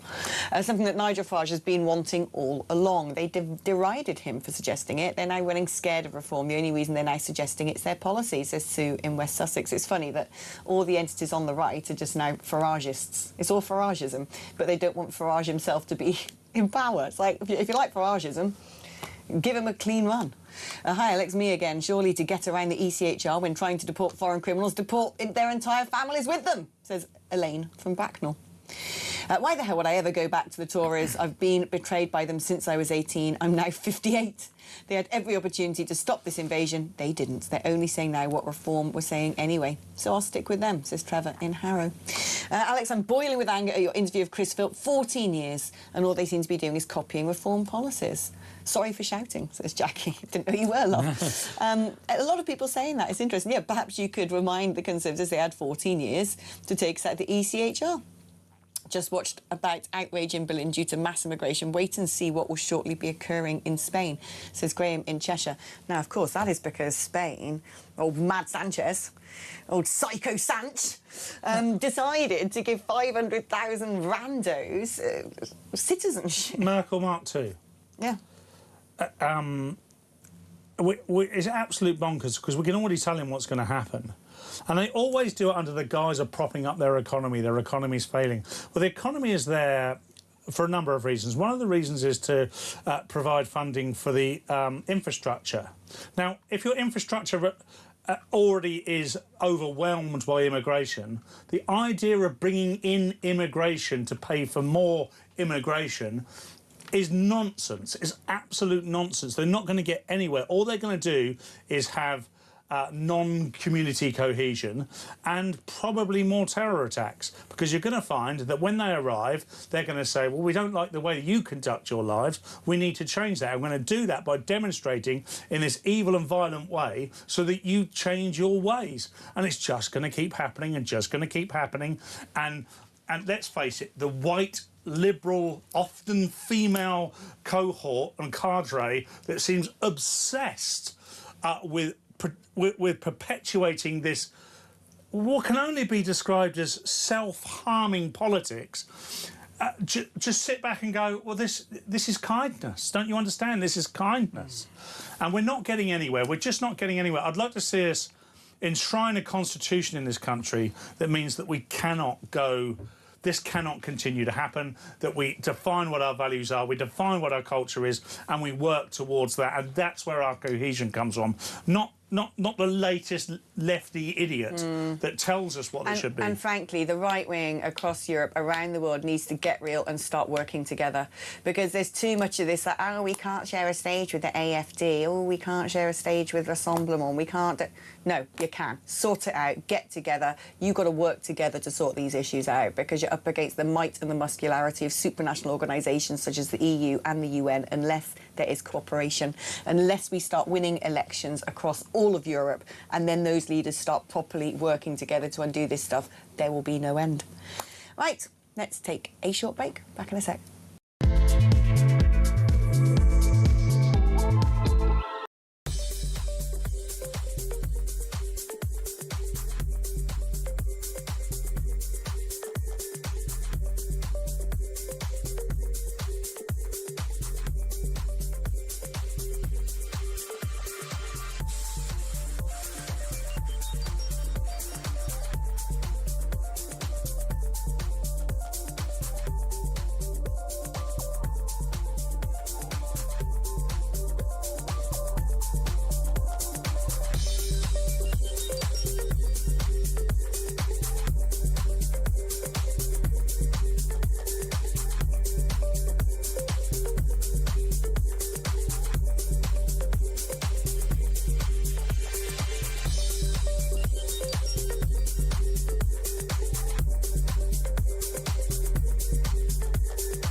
Across the UK, on DAB+, on YouTube, on your mobile, and on your side.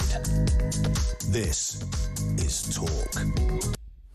Hello, welcome back to the show. And we're going to stick with this top story because, well, it's a big story. We're joined now by the wonderful Samara Gill. Good morning, Samara. I mean, I don't know, I feel like I just have the same conversation over and over and over and over again and over and over and over again. The responses from the politicians are always the same. Division, hate, stand with LGBTQ, this is an attack on our values, la, la, la, la, la. And you just think, well, what are you doing about it? What are you doing about it? It's infuriating, and honestly, it's a very dark wake-up call for the tolerant left, and I don't wish that type of wake-up call on anyone. They don't need something like a car ramming into a bunch of them to understand that, unfortunately, the Be Kind Tolerant Brigade is actually facilitating and egging on a lot of this extreme Islam that we see. You know, radical Islam has wrapped its very cold fingers around the neck of the West, and at the moment, it is just strangling it. You see this in the Christmas market attacks, the Pride market marches, the children's dance halls. You know, Axel Rudakabana was found with that Al-Qaeda training manual. The beach parties, Hanukkah by the Sea in my very own country, Australia, where we had Jewish people shot like fish in a barrel. Festivals like the Nova Festival, they've got these sorts of things in common. They are joyous, happy things. Christmas markets celebrating Christianity, Pride markets celebrating sexual freedom. Yet this is what they don't want to see. This is what people like Abdul B, who is the suspect who they're still hunting down, a 21-year-old guy. He had been known to the police and he has fled the scene. They're still trying to find him. Just looking at his photograph makes me think, You know, you came to the West and you wanted to actively destroy it. And unfortunately, you know, I go on these marches kind of every weekend, seeing the Queers for Palestine Brigade.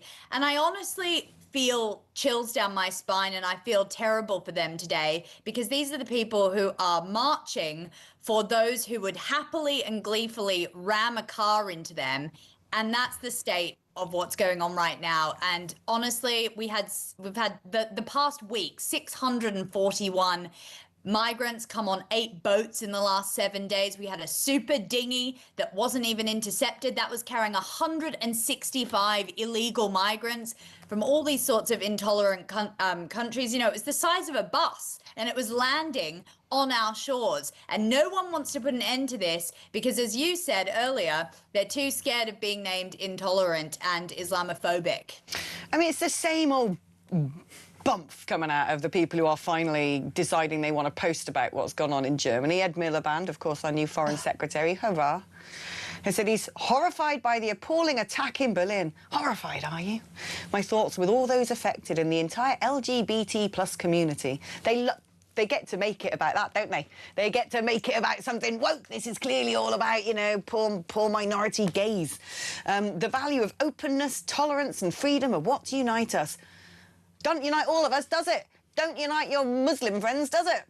I've spoken to Johann Wadepool, German Foreign Minister, to convey the UK's solidarity. We stand with Germany. None of them dare say anything about that. I haven't read the word in any of these, right? Merz, he says, what a heinous act. Miliband, what an appalling attack. The only person, again, our British ambassador, shocked by the horrific attack. The only person who used the word Muslim or Islamic was Marine Le Pen. They can't even say the word. They can't even say the blimmin' word. I cannot wrap my head around this. Over and over and over again, nothing's done. Rinse and repeat. And you know what, Samara? I honestly think we're going to get to the point that we're going to see vigilantism on our streets.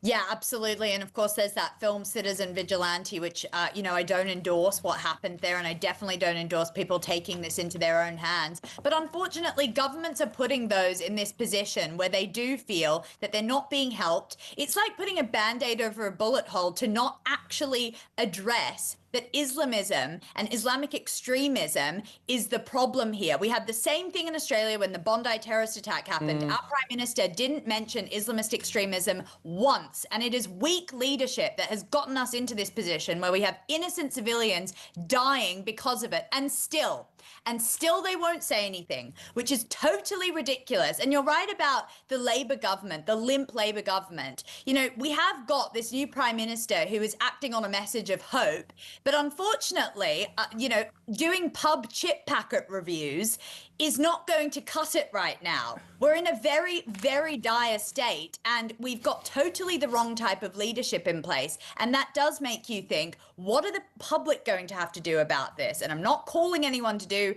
anything violent or anything like that, but I think those have had enough. When you don't feel safe taking the tube or going to a music festival or going and eating in the park or something like that because you fear that you might get mowed down, shot at, knifed, this is when we are at sort of a breaking point, Alex. Oh, we are. Oh, don't worry, because Zach Polanski is on the case. He's sending all of his love and solidarity to Berlin. That's what he's put his twee little message on X. Love and solidarity, for God's sakes. We don't want your hopes and prayers. We just don't want them. We want decisive action and policy that will put an end to this. Exactly. And, you know, I'm astonished that there's nothing from our brand new Mayor of Great Britain. He's silent. I mean, don't like talking about immigration anyway, does he? He's not even mentioned it since he's making all his little TikTok videos and posing around like a 14-year-old influencer. But nothing.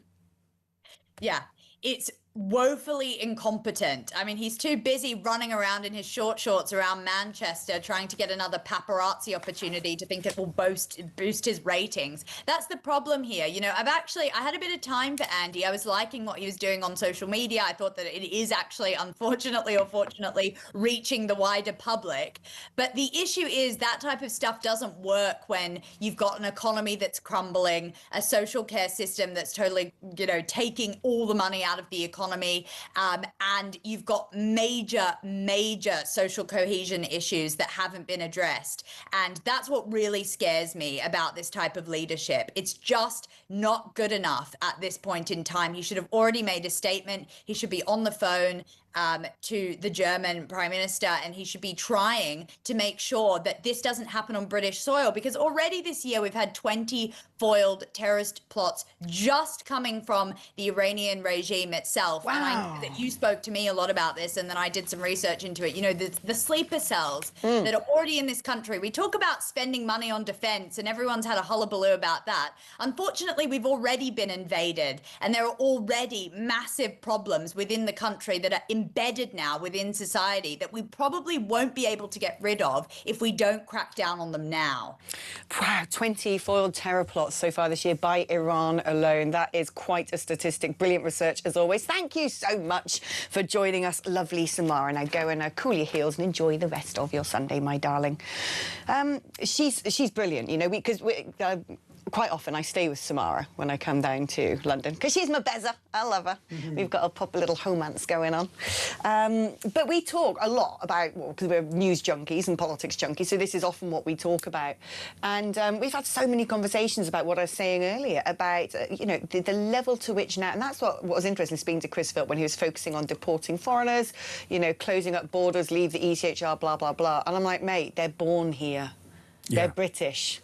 Yeah, well, they're born here. What are you going to do about them? And, you know, he sort of said platitudes such as, well, we will crack down and look at the sources of foreign funding. That's important. But, you know, we need now... I'm just going to give a round of applause to the next political leader who uses the word Muslim, Islamic, Islamist, Islam about what's gone on in Germany.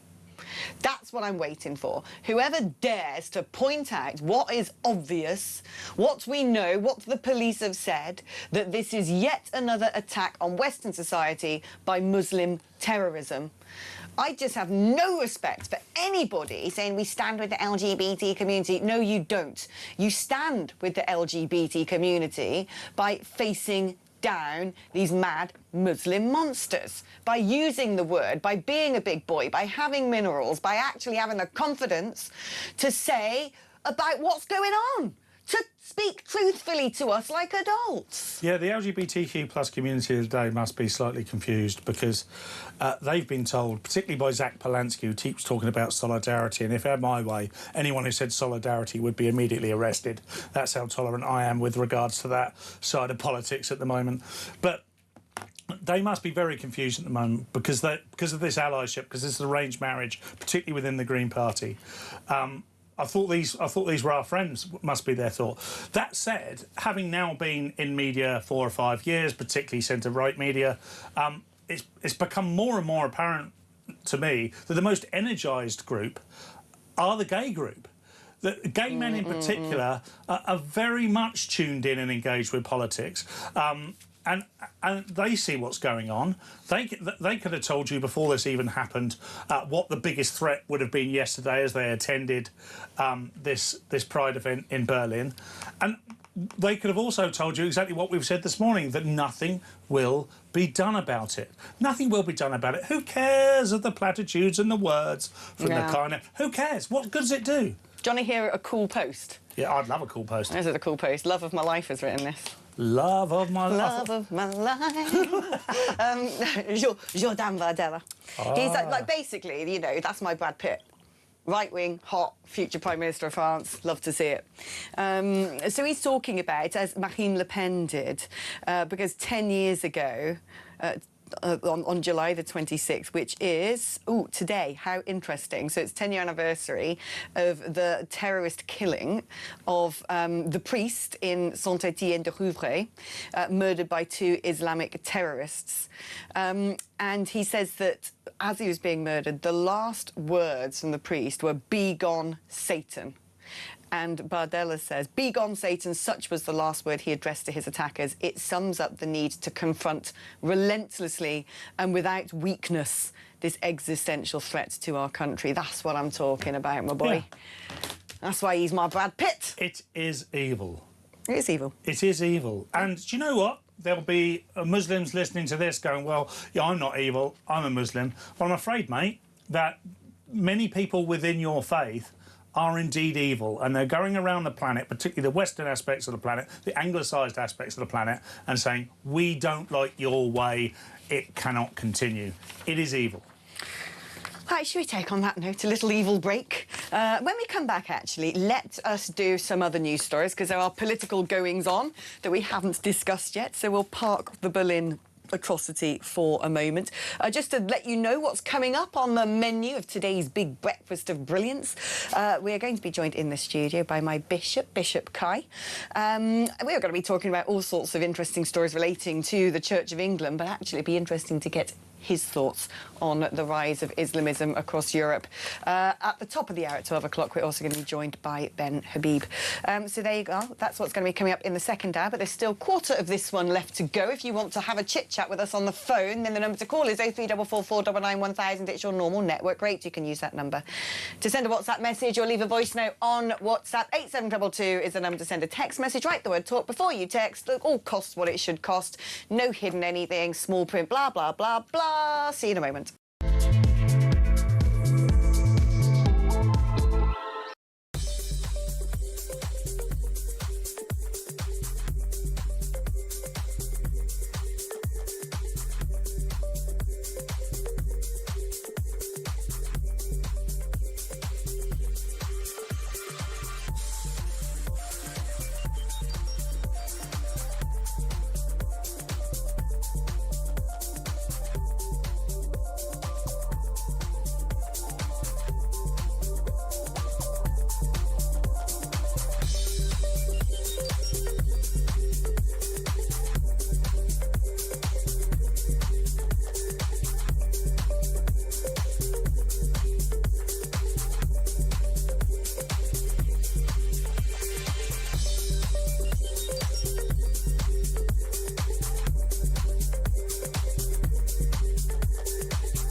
I thought it was disgraceful, and you know, cabinet ministers are allowed to joke about things, but to joke about the fact that we've released 50,000 prisoners from jails under the Labour government since they came to power, I think is extraordinary, and I think it just reveals the contempt that there is. Like, Labour ministers just don't think that that matters. I think it's disgusting, and you can only imagine how PC Andrew Harper's family feel about that.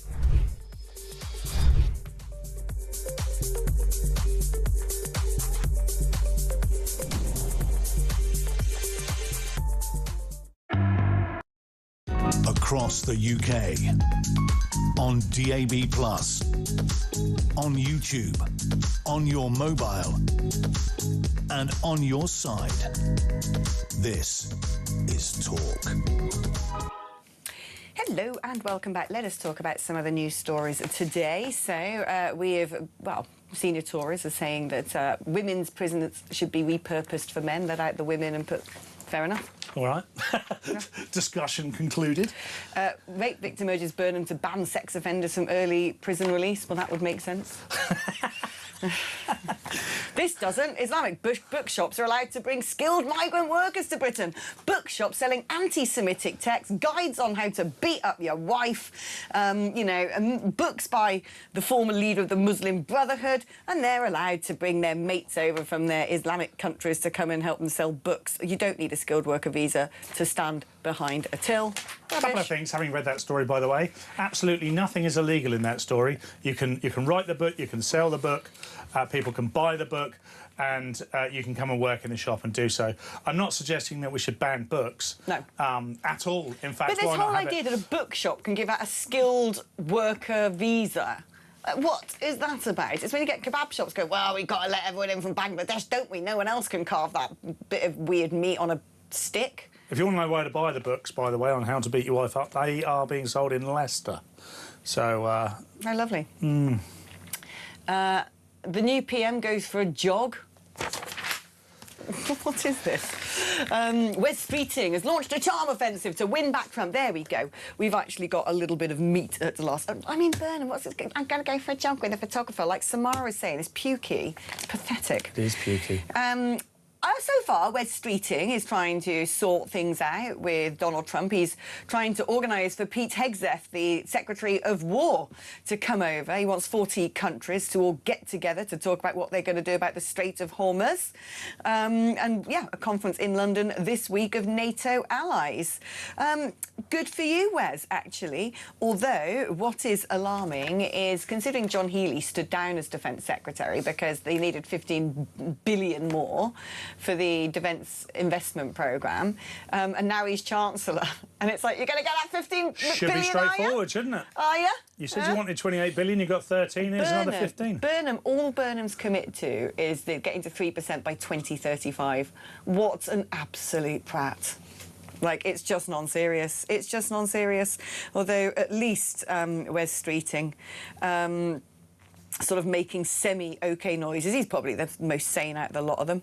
And he was talking about building the integrated system of crewed and autonomous platforms, providing us with the bridge to our 6th-generation fighter system. That's the Tempest. Now, I thought that the UK was, because it wasn't in the Defence Investment Programme, I thought they'd pulled funding from Tempest. They should be, it's a bit like fuel, they should be absolutely funding every single option. By the way, 3.5% by 2035 will mean that most of us will be in serious mortal danger by 2035. And as discussed hundreds and hundreds of times, that 3.5% includes a whole bunch of things like pensions and the nuclear programme that are not forward-looking, that are just, legacy debt, essentially. I'm not saying those things shouldn't be paid for, but you need 3.5% of new funding. In fact, you need 10% of new funding in order for us to be safe. We've done this one already, the fact that murderous migrants who stabbed another migrant in the dunes of France have come over here on a small boat. We don't know who they are and where they've gone. Yay. By the way, they don't know who the guy is who's murdered because they didn't have any documents on. They don't know who the guys were with because it was friendly fire, shall we say. They were all from the same group. So this group were on the beaches, in the dunes, camping, waiting to go across. The argument ensued, killed a guy, gone. They don't even know who the guy is, so they have no chance of finding out who the guys were that were involved in the attack. And they are almost certainly on the 165 that came over on Thursday. Here's an interesting one, which we will also discuss with Bishop Kai in half an hour's time, which is a US commission has suggested that religious freedom in Britain is in decline. Now, this commission was established by Donald Trump. The Religious Liberty Commission published its draft report last month, cited Britain as an example of a Western country where restrictions on religious liberty were increasing. Now, this isn't about all the other religions. This is directly about Christianity, particularly the ban on silent prayer near abortion clinics. It's crazy, isn't it, that we do nothing to protect Christianity, we persecute it, and yet we will put ring fences all around Islam. Yeah, exactly. And Islam's beliefs are much more draconian than modern Christian beliefs. Much more. Let's get Islamic extremists on here to talk about abortion and same-sex relationships, and just see how tolerant they are. We'll soon find out that they're not, and they won't be allowed to, because then they'll be told, they'll be compartmentalised. Oh no, they're the bad part of Islam, by the way. Oh yeah, we know about that, but it's all Islam, isn't it? In the same way as it's all Christians. So I'm afraid I'd much rather have silent prayer 400 metres away from an abortion centre, whether I agree with it or not, than I would people driving vans into LGBTQ. It's mad. How do you know someone's silently praying? You don't. They just tell you. Because they're Christian, they're honest. They go, that's what they do, yeah. Yeah, I hope I'm not within 45 metres of an abortion clinic right now. It's crazy. It's tyrannical. It's insane. But they won't stop the mass prayer of Trafalgar Square, will they? And the call to prayer and all that stuff. Shall we do a call? Let's do one. Let's speak to Laura in Wiltshire. Good morning, Laura. Good morning, Alex. I mean, what on earth are we going to do? But my husband and I early this morning were saying maybe we get Bishop Kai and Alex to lead Onward Christian Soldiers and something. We've got to do something. I'm just bashing my head against the wall at the moment. We all are. We have been for a decade. It's becoming a bit of a routine. I just, like I said, what is staggering me the most this morning, bearing in mind it's not morning in about 3 minutes' time, is the silence. Like, Andy Burnham said nothing. I'm sorry. Well, except what he's after is devolution. And let's just think how this can play out, Alex. Right. If he devolves to places in this country that have a demographic that we're all talking about, it is quite terrifying. We could have mini caliphate around the UK. And then what the hell do we do about it? It will be too late. No, this is it. Now, the devolution thing is very much sort of communist zoning, isn't it, basically? It's sort of making us even more controlled, creating even more positions for the state, more jobs working directly for the government. We're all going to be Winston Smith very soon. But you're absolutely right that when you look at areas where you have these mayors, a lot of them, it is not a mistake and not an accident that the Muslim community work very hard to get into politics at a local level. And you look at places like Tower Hamlets, where every single elected representative is a Bangladeshi male. And the mayor of Tower Hamlets was convicted of election fraud or something like that, I believe. Alex, I don't think it's just politics. And, No. OK, I will admit I'm a Daily Telegraph reader, cover to cover every day, excellent newspaper. I do occasionally read through the kind of court circular section. And I've urged one of your researchers or anybody to look back on the calls to the bar for the last few, like 5 years. Right. You would be staggered at the demographic, and no one has, or even on Talk, has talked about this Oh, yet. it's an interesting topic. We're going to have a look into that because I like it. But it's also... Seriously, the names are staggering. There aren't many, Camillas and whatever being called to the bar these days. There are an enormous number of Chinese names, enormous number of Mohammeds and whatever. And so our whole system, even the judiciary, is being filled. Yeah, no, it's true. And when you look at the civil service, when you even look at our agencies, when you look at the BBC, they've all got their Muslim societies and this, that and the other. And some of them, we really need to look at some of these so-called community leaders and these organisations and who their connections are. And we think we shouldn't have them. There isn't a Christian society of talk. I'm just a Christian, right? Yep, that's it. Me too. We don't need a Muslim society in the civil service. We don't need it. The only thing you said this morning that upset me very slightly was you were talking about faith schools, and you said we should only have Church of England and Catholic faith schools. Yeah.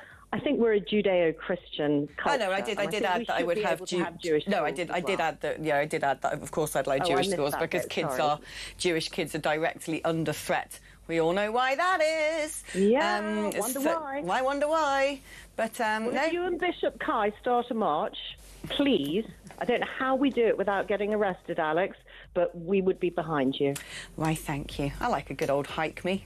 We'll have a talk about that with a bish at 12:30. Laura, thank you ever so much for your call. If you want to be like Laura, the number is 03444 991 1000. It is your normal network rate. 87222 to send me a text like talk before you text. You can also send a WhatsApp on 03444 991 1000. We're taking a short break. We're going to be joined by Ben Habib just after, so I'll see you in just a moment. The Hub.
across the UK.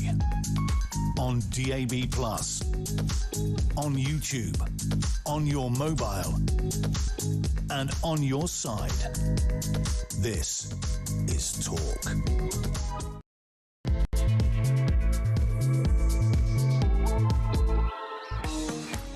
Hello, good morning. How are you? Oh, good afternoon. Hello. Okay. Hello. Why did you just do that? Hello. Oh, I'm shocked to see you, therefore. How long have you been sitting there keeping yourself to yourself? Oh. Donald from Newcastle says, great description of our PM, the Mayor of England, lol. Alex, you were spot on earlier when you said it's government cowardice preventing the crackdown on Islamist extremism. It's also delusion, this idea that you can, like, bring people onto these prevent sessions and they're suddenly going to un-Islamise. Do you know what would be a better move? And I might ask Bish Kai about this, because one thing I've noticed, you've got a couple of prominent ex-Islamists out there in society. You've got Ayaan Hirsi Ali, you've got a guy called Dan Bamawi who's brilliant. And what is interesting about people who have been brought up Islamist or very conservative Muslim is very often they don't go from Islam to secular.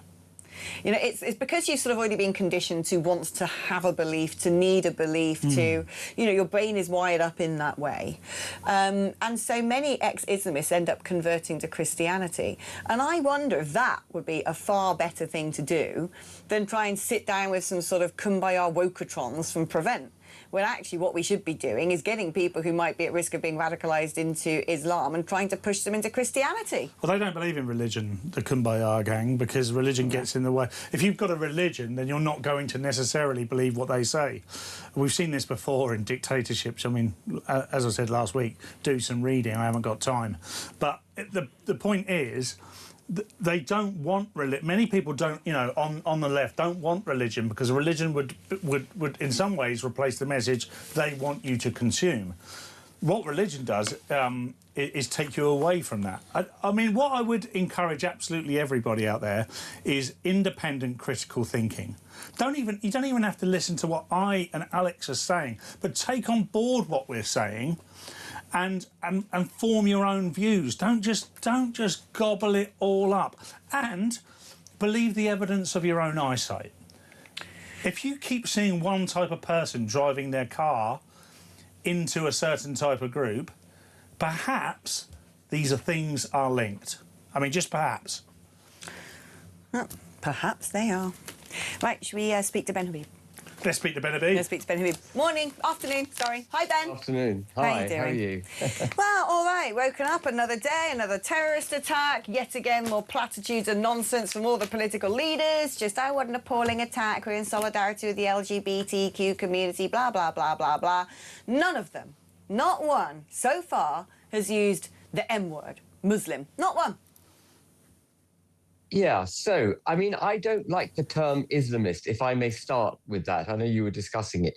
The term Islamist, I think, needs to be carefully defined. If by an Islamist you mean someone who is moved to political violence, in other words, terrorism, based on their ideology, then I kind of get it. But of course, there are 1.8 billion Muslims in the world, the vast majority of whom would deplore you know, what we've just seen in Germany, and has happened repeatedly in Germany and other parts of Europe, and indeed in the United Kingdom. And there is no doubt an element of people, Muslims, who use the religion as an excuse to further their terroristic, you know, inclinations. You know, they need to justify their antipathy to the West, and Islam, if they wish to invoke it in a particular way, gives them the ability to do that. But I think to use the word, I think you might have said, correct me if I'm wrong, Alex, that Ayaan Hirsi Ali was an Islamist. She was a Muslim. I don't think she was ever... Islamist for me is a terrorist, someone who uses Islam as justification for terrorism. I don't think Ayaan Hirsi Ali was ever a terrorist. She was a Muslim, and I think she actually became an atheist for a while and then moved to Christianity. But the other point that you made, which I think is very pertinent, if I may say so, is that Islam does provide for those who adhere to it, a framework which guides them through life, just as Christianity used to and does for many, many billions of Christians still in this world. The problem, as you also identified, is that our country has forgotten its faith. This is the fundamental problem in the United Kingdom. It's not that they're antithetical ideologies which are going to put us out of our misery. It's that they are able to put us out of our misery because we don't know who we are any longer. If we rediscovered our own parameters, our own yardsticks by which we believe and we govern our lives, we set our family values, we set our societal and community values, then actually no threat like that would permeate and get into us. But as you also said, it's the left who are anti-religion, because the left, they spread their religion, their ideology, net zero, open borders, the end of nation states, all that kind of thing requires us to cease believing, requires us to cease to have a faith. And so the left are against Christianity. And the left have therefore opened up Western civilization. It's left-wing ideology that's opened up Western civilization to attacks of all sorts of description. And Islam may be muscular, proselytizing, aggressive Islam may be the instrument that puts us down, but it is our inner weakness, our own failure to stand up for who we are, to know who we are, and then stand up for who we are. That's the fundamental problem here. Well, that's it. Nature abhors a vacuum, and that's exactly what we've created, which is why we've got all these toxic things pouring into it, such as Islamism, such as woke ideology. And let's talk about Andy Burnham now. Simon's written in, going, Burnham thinks the nation's top priorities are cutting rough sleeping, bus fares and VAT on an electricity bill. Meanwhile, our country is being invaded by thousands of illegal barbarians from alien cultures who pose a national security risk to our country. And he does and says nothing. I mean, this is what I found, the first sort of however many days of Andy Burnham we've got. It's been preposterous. It's just the most vapid, vacuous, venal nonsense I've ever seen. I thought he might come out and, be quite strong and talk to the public and, try and address these big issues. Instead, he's prattling around like he's still, the mayor of Trumpington. Yeah, so I think he's taking his lead, isn't he? Being a Blairite, he's taking his lead from Blair's approach to governance, which was, Blair introduced effectively the political response to the 24-hour news cycle. We ceased to think as a country that made plans 5-10 years hence and stuck to those plans in order to better our position and become more prosperous, more secure, and so on. And we became a political class that reacted to the 24-hour news cycle. Blair was the genesis, the beginning of all of that. And that's what Andy Burnham is. And so when he talks about removing VAT from electricity bills, actually, he understands the problem that people are facing, but he gives us political posturing in response, because what is it, 90p a week or something that we're all going to say. It's not going to touch the sides of the problem. He understands that rates bills and businesses are under pressure, so he's going to reduce rates bills for pubs and other entertaining facilities by £1,000 a year on average. Again, that's not going to touch the sides of the problem that the country's facing. So he's a political performer reacting to the news cycle, reacting to the group-led feedback that they get from whatever focus groups that they conduct, but not really getting to the root causes of the problems this country's got and reacting to them properly. And he can't do that, because in order to react in the way that he would need to react to solve this country's problems, he would need to do a 180-degree turn on the way this country has been governed for the last 30 years. He would have to reject the ideology of the Labour Party, and he will not be able to do it. You'll remember when the Labour Party under Starmer tried to cut £5 billion, which was 1.67% of the welfare bill, tried to cut £5 billion off the welfare bill. They ended up going around in circles and, in fact, passing a bill that increased spending, didn't reduce it. They are incapable of changing direction. This country will be brought to its knees, is being brought to its knees, has been brought to its knees, will continue to suffer unless the ideology by which it is governed changes. And Burnham offers nothing new on that front. Do you think he'll call an early general election? Because he's, you know, seeding the ground with all of these sort of soppy, stupid little tidbits, you know, like you said, little fake news policies that don't really do anything. They're just like bits of tinsel on a Christmas tree.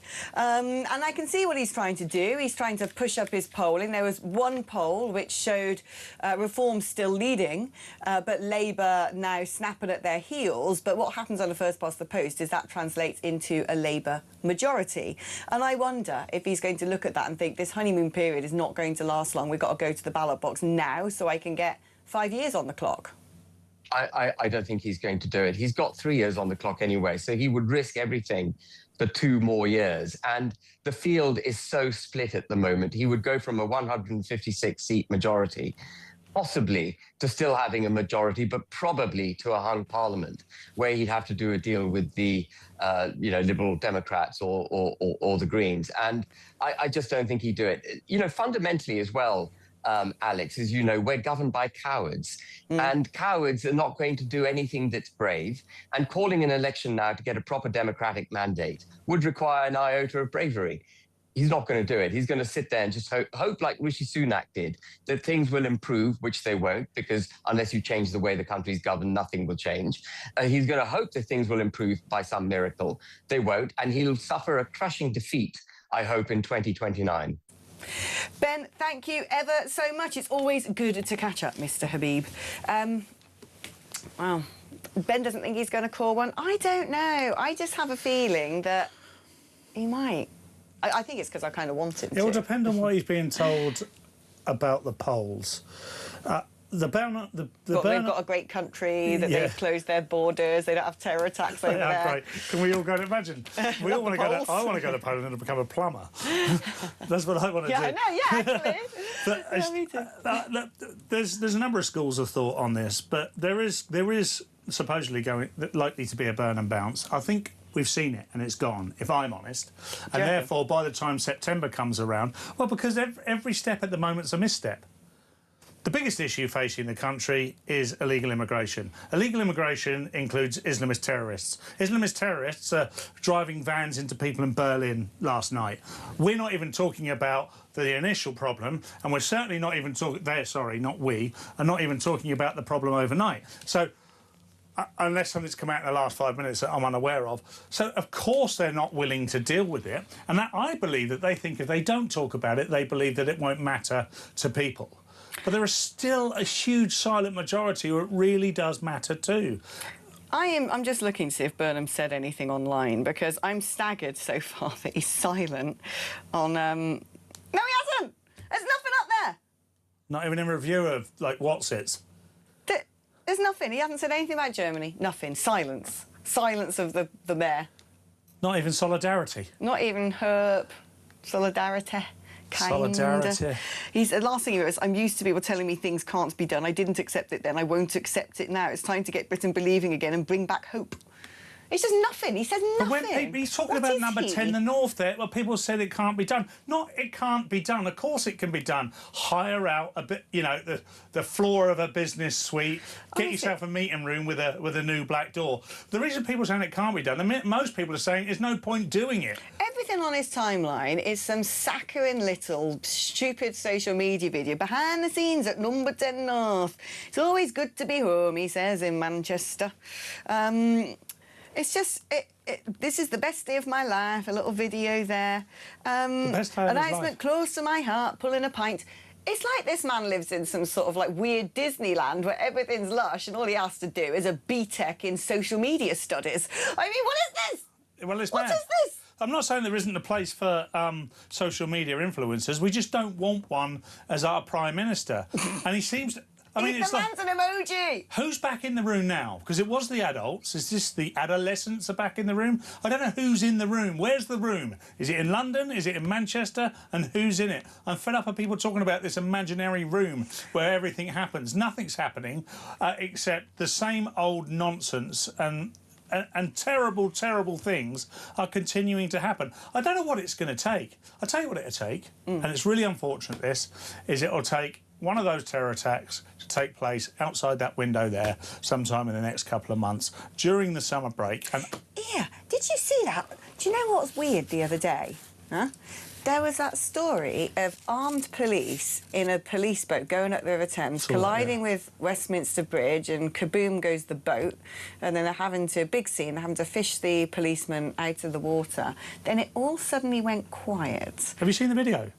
No. Yeah, so it looks like he just, I don't know, misdrove. I don't know what you do with a boat, but he overzealously was going at speed and turning on one of the stanchions no, but this is what I mean. Armed police don't just zip up and down the Thames in a boat for no reason.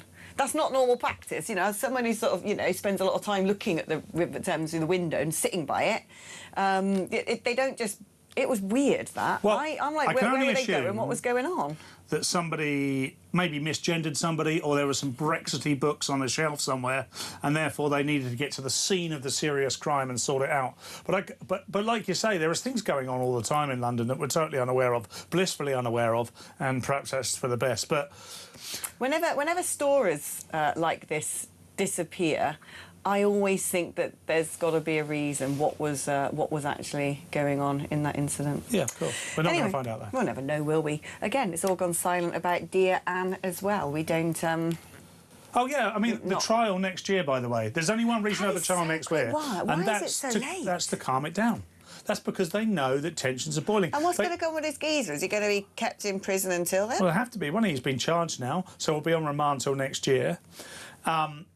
Interesting, I don't know which geezer it is, because it doesn't matter what photograph or etching you look at, he's a different bloke every single time. It's unbelievable, isn't it? It is weird. It's absolutely odd. They've got this, but they're going to wait for things to calm down, but of course they're not going to calm down. And then we're going to be reminded of it next year. Let's get justice out of the way. Let's have transparency. Let's talk about what his motives were. Let's talk about what his politics were. Let's talk about why he got to this point in life. And it'll be very interesting. Do it now. Well, I suppose we can't, as a man's been charged, but it'd be quite nice to have some idea. Right, we're going to be taking a short break. If you want to contact the show, the numbers are 0344 499 1000 to give us a call, or send us a WhatsApp, or leave us a voice note on WhatsApp, 8722, to send a text like talk before you text. Back in a moment.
I thought it was disgraceful, and you know, cabinet ministers are allowed to joke about things, but to joke about the fact that we've released 50,000 prisoners from jails under the Labour government since they came to power, I think is extraordinary, and I think it just reveals the contempt that there is.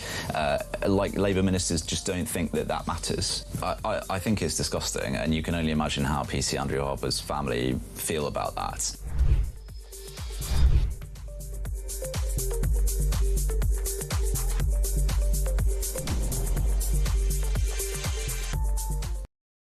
Across the UK, on DAB+, on YouTube, on your mobile, and on your side.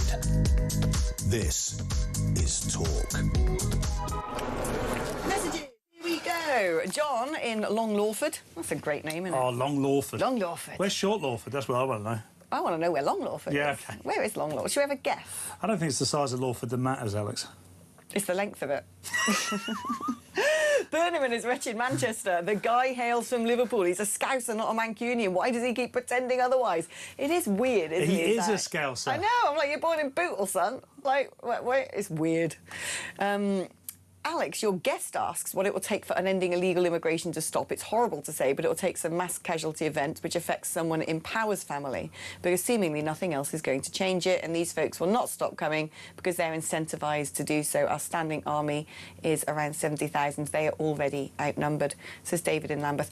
The thing is, even if it was a mass casualty event where Andy Burnham's wife was, you know, they still wouldn't move from the course. They wouldn't, because they're so drenched in the madness of their own brainwashing. Outrageously facetious or cynical here, but I almost got to the point where if the spouse of a prominent politician was taken out by one of these people, they'd just be grateful that at least they chose them, because they put these people on such a high pedestal now that you can only imagine that they pray to them like we would pray to a Christian God. It's to me, the whole thing is obscene, absolutely obscene, and it's manifested. And I keep saying this today, it's manifested in the Green Party. And let's not forget under Andy Burnham, Labour are trying to claw back those people to the Labour Party. They're all fighting over these people. They don't want to say anything bad about them because they'll vote for them. Imagine that. Imagine that. Chris in Halesowen makes a point that I very much agree with, and I'm sorry if people are offended by this, but I'm not sorry, because, you know, I have every right to offend who I want, and you have every right to take offence or not. Regarding Andy Burnham calling a general election, if one thing is for certain, it's that a large amount of the British electorate are media brain-rinsed, gullible fools. All it will take is a few freebies and the sheeple will vote him in again. A nation of sheep will get a government of wolves, says Chris in Halesowen. This is what it really bothers me, actually, that so many people just absorb these platitudes, especially the sort of faux moral ones, and just go down, Ed Davey, isn't he nice? Andy, isn't he nice? Or Nigel Farage, he's not a very nice man, he's hateful. Politics, division there. And no one does their research. No one's told about policies. The legacy media do absolutely blooming nothing. I mean, I've never seen anyone just sort of saunter into number 10 Downing Street without anyone asking a single question about what he plans to do. And instead they were like, oh, look, he's moved number 10 up to Manchester. It's so weird. But so many people out there, particularly Lib Dem voters, they don't vote for a political party. It's a Tupperware party.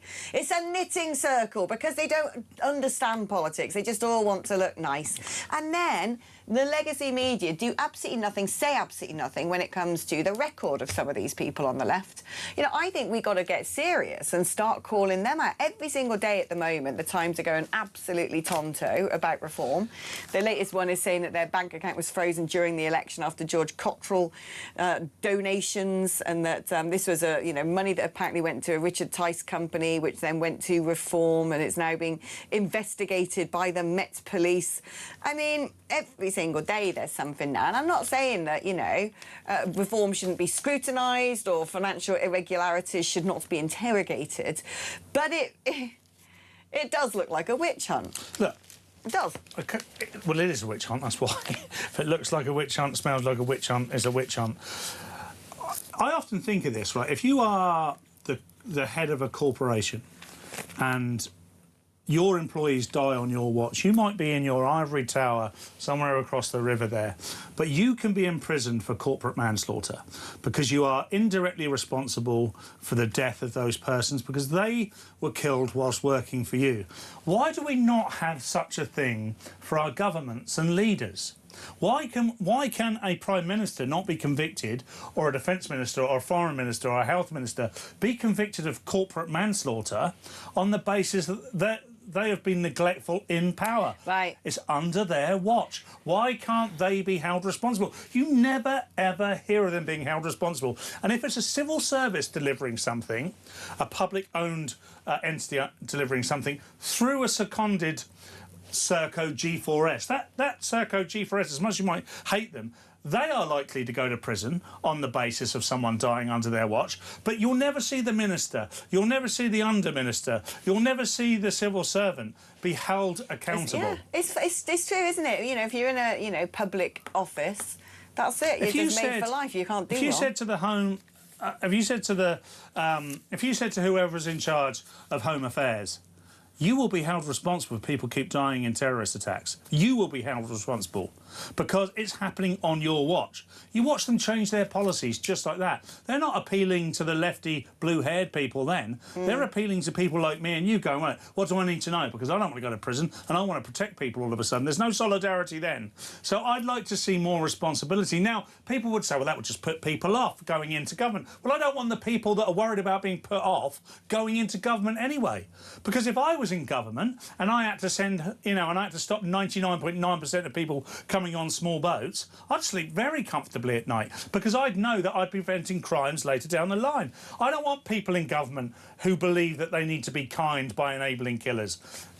We need to eradicate that. We don't need them anywhere near. They can go and run the local council, local social club, local liberal, whatever it might be. But they can't run governments, and they can't run government institutions because they are responsible for killing people indirectly. So why are they not held responsible? No, I totally agree. They are responsible for killing people indirectly. Like I said, Angela Merkel should be in the blimmin' dock at this point. And yet, you know, no one ever talks about that in the same way that no one, you know, they beatified Nicola Sturgeon and then look, all that weird stuff with her husband. And they just don't... The legacy media scrutinise nothing. They ask no questions when it's the people on the left. They gloss over things that, if it was on the right, would be absolutely horrific. Convicted fraudster in the cabinet. You know, the fact that our last Prime Minister, when he was a barrister, his clients were, you know, who's who of human scumbags. The fact that there was a completely unelected, directly appointed best mate who became Attorney General, who had even more scumbags in his Rolodex. You know, some of the ridiculously horrible tweets that Wes Streeting put up about Jan Moyer, you know, about there'd be nothing unnatural about, you know, that old bag's death or whatever he said if she happened to be pushed under a train or something like that. I mean, that man went on to be in the cabinet. Did they ever say, oh, your language of hate? Or, that's the sort of thing that if you're on the right, you get arrested and thrown in David Lammy for. said the 1922 committee were Nazis, and then when pressed on it, said they're worse than Nazis. Well, what's worse than Nazis? And what do people do with Nazis? They want to delete them. So every single example they're doing is encouraging the type of person that would allegedly kill a politician because of their views. And my point is, if you hold them accountable for their views, for what they say and their actions or inactions, then I think you will see a much safer country. Ah, if only. If only. If only. Right, shall we take a short break? Because coming up after the break is my bish. That's right. Bishop Kylie Ondua is going to be here in the studio. And we're going to be talking about, well, who knows what, all sorts of things. If you've got a question for the bish, though, you might... How about we do that, actually? If you've got a question for the bish... I've got lots. Ping them over. 03444 499 1000 is the number for WhatsApp. 87222 on the text like talk before you send your message. We're back after this.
Across the UK, on DAB+, on YouTube, on your mobile, and on your side. This is Talk. It's a busy little studio in here, isn't it? Hello. Got the Bishop Kai with us in the house. Got Tommy Tiptoes down there. Hello. Tommy Tiptoes is down there. What are you doing, love? It's giving me my... It's a funny view from where I'm sitting, just saying that much. Not in front of the bishop. Right. OK. Anyway, good afternoon. Good to see you again. Good afternoon. Now, first of all, we've got to talk about what has happened in Birmingham. Birmingham? Berlin? Well, it will happen in Birmingham soon enough, won't it? And Islamism and Europe. It's shocking. Once again, it happens on the continent. I am very much of the firm belief that it won't be too long until we see another incident on British soil, and it's scary. But I want to offer a slight correction, if I might, because that's not Islamism.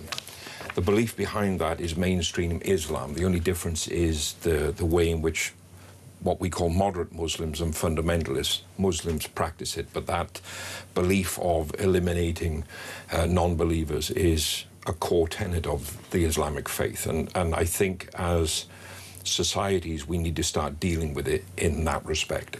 Why is it that we seem fundamentally unable to do this? Why is it that we have to play this game, that Islam's the religion of peace? We don't see these terrorist incidents. No, instead, the great threat is against the Muslim community. They need to have an emergency security conference because Islamophobia is on the rise. And you think to yourself, well, why is Islamophobia, stupid made-up word, on the rise? Because people are genuinely scared about the spread of Islam, and yet we're not allowed to talk about it. In fact, every single statement that anyone who has put anything up about Berlin, Ambassador to Germany, Friedrich Merz, the Chancellor, Ed Miliband, Zach Polanski, none of them have even mentioned Islam, Islamism, terrorism, Muslims. In any of the statements, they've all just said solidarity with the LGBTQ+I community, whatever it is. That's it. Well, the problem is that we've had decades of legacy media and governments taking the Muslim Brotherhood standpoint and creating this thing that you rightly said, Islamophobia, which is absolutely ridiculous because you cannot have an irrational fear of a religion. I have a very rational fear of some violent and aggressive fundamentalists that practice that religion. And categorizing what is, for all intents and purposes, a theocratic political ideology with incredibly dangerous tenets that masquerades, in my opinion, as a religion, and then treating it as if it were a race or it were an ethnicity, and being afraid to actually speak out on it. And when you look at every major faith in the world, Islam is the only one that does not stand up to scrutiny or criticism. If you speak against it, you should be imprisoned, or worse, you should be executed. Anybody can say whatever they want about the faith that I practice. And over a millennia, nearly 2 millennia, we have held up to scrutiny, to criticism, to people refusing to believe. It is a very, very insecure system of beliefs that cannot stand up to that. Let's talk about this in the context of the Church of England, because every single time I look at something, the Church of England are making a mad decision. You know, oh, well, let's have the call to prayer or the iftar in Westminster Abbey. Talk to me about what the heck is going on inside the church of this nation and why it seems to be turning its back against its own religion. Well, the biggest problem is from '69, there's a bill passed in the Synod to create the General Synod as a governing body. Until then, it was only a consultative body. And it has major issues then, because all of a sudden you get liberals, you get progressives, and for the first time ever in the history of the Church of England, you have the government with a seat at the table in terms of how the church spends its money and the formulation of the doctrine and the dogma of the church. And we see this progressive ideology that has developed from 1970 onwards that has, you know, when you had Ben on earlier on, he was talking about this country's lost its faith. This country hasn't lost its faith. What it has suffered with is decades of high-level church leadership perverting that faith and morphing it into something that is completely unbiblical, completely antithetical to the doctrines that have held the church, both the Church of England and the Church Universal, together for almost 2 millennia. And therein lies the problem. When you have secularists, socialists, humanists, cultural Marxists determining the doctrine and the administration of the church, you have a serious, serious problem. And now we have an even bigger problem because the supreme governor of the church appears to be more in love with Islam than the church that he swore a constitutional oath to defend and to protect. That being the king. That'll be the king, yes. Now, you're a man who is well acquainted with Islamism. How many fatwas have you got against you? 3, and I have a debate against a Muslim cleric later today, so I'm aiming to make it fall before the weekend's out. Hey, wherever's a badge of honour. I'm going to collect them like sweets now. But basically, this is because you do a lot to help Christians being persecuted in Muslim countries. Talk to us about that. Well, Because it never gets reported on, does it? You know, all these Christians being slaughtered in the middle of Nigeria. Don't you worry about them. Look away from that. When we get all these people coming over in small boats from Syria, it's not the Yazidis. You know, it's not people fleeing these tyrannical Islamist regimes because they're Christians. The birthplace of Christianity, the Middle East, and you have a hard job finding a single person there now. Well, as a communion of churches, the Confessing Anglican Church is actively working to put measures in place to help persecuted Christians in the northern parts of Nigeria and other parts of the world. We are working with the bishop, whose diocese is the one that keeps getting attacked, and working with other state actors and forces to put preventative measures in place. I personally cannot enter the country of Pakistan because I've helped so many Christian missionaries leave Pakistan under fear of Sharia law or the invocation of blasphemy laws. We have dear friends that live here, and I won't say where they live because of the area. It still has a strong Muslim population, but they came. He was a Church of Pakistan minister that the church in Pakistan refused to help. And we put on a whole conference in Bristol. They came over as guests, met them, and then when they explained the situation, when they returned, we put on another conference to bring them and their children here. And they're just one family in many that through the years we've helped. You don't find that in Christian nations. I don't know any Islamic scholars or Islamic missionaries fleeing Great Britain for fear of persecution and fear of death that you see coming out of predominantly Islamic countries. I mean, this is the thing. History shows us, doesn't it, when you look at the demographic changes in countries like Syria, Afghanistan, Lebanon is often the one cited as the main example. Turkey, of once bold Christian nations, where now you would barely be able to buy a house, get a job, live a normal life there as a Christian. It is, and the most recent and major one we look at is Iran. Iran had an immense Christian population up until the '79 revolution. And what did the Islamists do? Forgive me for using that term because I don't like it, but they side themselves with the socialists. You have this revolution in Iran, and when the IRGC and the Ayatollahs get into power, who are the first ones that were literally swinging from the lamppost? It was the socialists and the liberals that helped them get into power. Islam is an ideology that will not share power or control with anyone. The whole tenet of the faith is to dominate. And you notice, particularly in the last 100 years, it's only been Western civilizations they target with a strong Christian presence. You don't see reports on any media where they're attacking Buddhist countries like Tibet or that whole region. It is only where there is a significant Christian presence, because the ultimate aim of Islam is the eradication of Israel as a nation and the Jewish people, and the same for Christian nations and Christians. How worried are you about what is going on here in the United Kingdom? I mean, not just about terrorism, but the demographic changes. I am not worried in the slightest. And people will go, Bishop Kai, you must be out of your mind. I'm not, because the Christ that I serve is still enthroned on high. There is a growing Christian presence, a grassroots movement that rejects the woke nonsense of the Church of England, that rejects this push from our government and other forces to grow Islam as a religion in this country. And right now there is a movement that is happening where people are waking up to the truth of what is going on and beginning to push back. There is a reason for 2,000 years the church has been called the church militant, and right now this country is about to see the church militant still exists. Do you think that we could be heading towards some sort of civil war in this country? A lot of people have messaged today talking about that in the aftermath of what's going on in Germany, the inactivity, the stagnancy of our political elites across Europe, who fail to ever address these huge existential issues facing our country, our continent, the West, our civilization. And, you know, speaking to someone outside the pub the other day, yesterday or whatever it was, who was saying, I want to become a vigilante. And it's so radical to me that a year ago, I would never, or maybe 2 years ago, someone said to me, well, civil war in Britain, I'd be like, what? It's not what, where's King Charles I? I didn't realise we'd gone back in history hundreds of years. But I can see it now.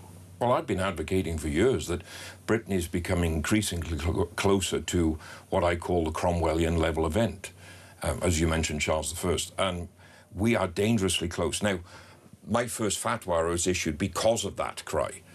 because me pointing out in an interview with Liam Tufts that we are very, very close to a sectarian-based civil war. The irony is what people try to dismiss me as a conspiracy theorist or a lunatic. You've got high-ranking British military officials who have just retired all coming out and saying civil war is not foreseeable, civil war in the United Kingdom is inevitable and it will be sectarian. So the only forces it could be is the Islamic force, and I use that term specifically, which seemingly is being prepared for such a thing, and everybody else left that refuses to come under this absolutely ideological faith law political system that they're trying to impose on the United Kingdom. On that note, I've got a question for you, which has been sent in by Victoria in London. She says, I can appreciate everybody's faith and I respect that. Me, I'm an atheist. I do not believe religion. Oh, I believe religion is the biggest killer murderer. Our problems and extreme events are nearly always connected to religion. May I have your opinion, please? Well, history and statistics show that that's not true. Religion has been the start of many a conflict throughout the ages, but it is certainly not the biggest killer and the biggest cause of troubles. There are far more conflicts that have been fought over political ideology than religious ideology. And I would say this, religion has never killed anybody. The fundamentalist adherents to religion have killed people. God gets blamed for an awful lot of wars in history, and the last time I checked, he's not started one. I mean, it's interesting, isn't it? Because we had a statistic earlier that 94% of terror plots in this country have been Muslim terror plots. Of course, they haven't surprised it. So, I mean, 94%, to be honest. What are the other 6? That's what I want to know. Well, there's still a hint of the IRA left, so let's give them some credit. But there is... even our own history in Europe has shown what happens. You know, we had the Crusades, we have had the Islamification of southern Spain, but never before has it reached our own shores today. When you look at the historical context and where that leaves us, what do we need to do as a nation? I mean, you know, render unto Caesar what is Caesar's and all of that, but it's amazing that it's quite clear that politicians are terrified of handling this subject, terrified of even suggesting that it should exist, and yet it does. And history shows us that we've been through this before. Last time it was the Spanish Inquisition, the conquistadors and all of that. What do we need to be doing? I mean, it almost feels to me like, how do we deal with this problem now it is so deeply entrenched within our societies? Well, the problem is exactly what you said. It is beyond deeply entrenched. This country doesn't realise, and the people of this country don't realise the lengths and the measures we're going to have to go to cut out the cancer that has infested our country. Now, there is something that we can do. Right now, the problem is political as much as it is ideological. To start with, and people think I'm nuts for advocating this, but I really believe we need to smash the political system as it exists completely. We need to get rid of the current crop of predominantly useless MPs who are only in it for themselves or pushing a party line, and we need to gut this country of the civil servants who are aligned with ideologies that do not serve this nation, that are allowing these things to happen. And then, as a people, we need to find our faith again. And by that, I don't mean that it's lost. I mean, we need to stop acting like just because I was born in this country, I'm a Christian, and actually do the work of the gospel, be a living witness, and refuse to accept ideological supremacy of another faith or another political system. There was a point in our history where constitutional language and political language did not categorize Christianity as a religion. And every other adherent of a religion was a worshipper of a false god or a false ideology. We need to start treating the ideologies and the religions in that respect. If we do not, and right now there is a huge number of people returning to the church looking for what we call conservative Christianity, but what the liberal left called masculine toxic Christianity, which is absolute tosh. But they are there are a growing number of people returning to church, looking for that strength, finding strength in leaders like myself, like Canon Phil Harris, like Reverend Brett Murphy, like Pastor Chris Wickland, like Reverend Steve Mail, who was arrested for preaching on the street, like Dominic Muir, and all of this group of what we call the patriot pastors that are daring to put their neck above the parapet and say what God said to the ocean in Job 32:18, "This far have you come, but no farther." And I have stood on multiple stages all over this country and spoken in multiple conferences around the world where I say the same thing over and over and over. For as long as there is breath in my lungs and life in my body, I will fight for this cause, which is the gospel of Jesus Christ upon which the church was built. And if it costs me my life to do that, then so be it. But I am willing to die to preserve and protect the faith that I swore a priestly oath to promote, to defend, and to live by. And if it means that people like myself replace our useless king as the true defenders of the faith, then so be it. Wow. Big stuff. Listen, we're going to be taking a short break. If you've got questions for the Bish, you have just a few minutes, really, to send them in. We'll continue quizzing him after this. The number to send a WhatsApp is 03444991000. If you want to send a text, it's 87222. Write the word talk before you write your message. Back in a moment.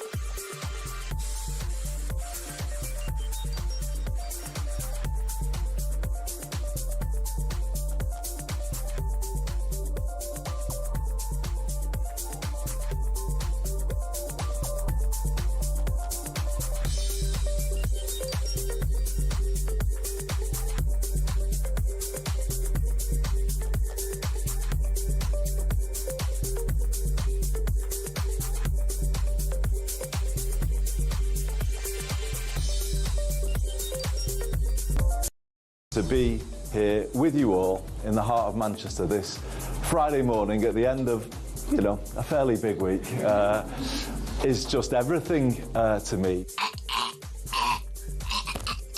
If I have to watch one more saccharine video of him pulling a pint or talking about his favourite bar snacks with John Healey, whatever mawkish, minimalising, utterly moronic, stupid bit of social media tidbit they're trying to throw to us, you know, the sugar to help the Marxist medicine go down.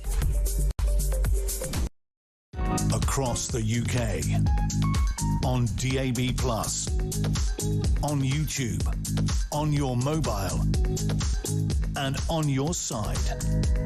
This is Talk. But I'm just listening. All right. Now I'm on air. Yeah, I know. So I can hear myself. I know, yeah, you did that, didn't you?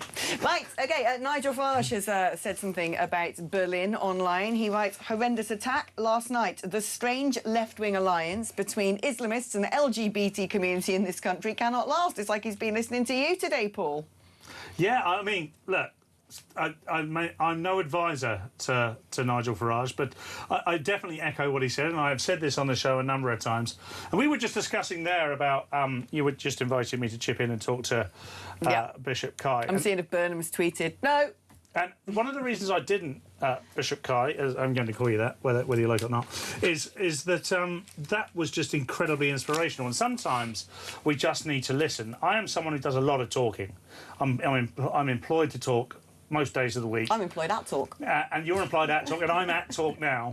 But sometimes we do just need to stop and listen, because we only consume the information that's given to us. And more often than not, the information given to us comes from one paradigm.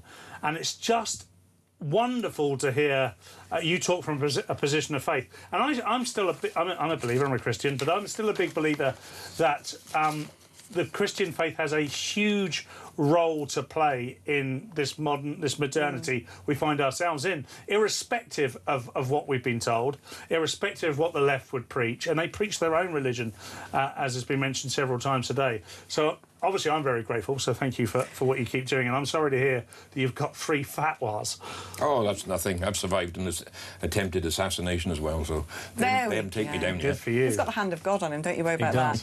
But it's interesting, isn't it, because we actually have, technically, our first Catholic Prime Minister, and he's always said, Andy Burnham, that faith plays a huge role in his life. Now, you're not going to be so reassured to know this, this is a Guardian article. You know, you're talking earlier about your patriotic Christianity versus the less patriotic Christianity. The Guardian basically calls yours US-style Christianity, and British Christianity is very different, of course.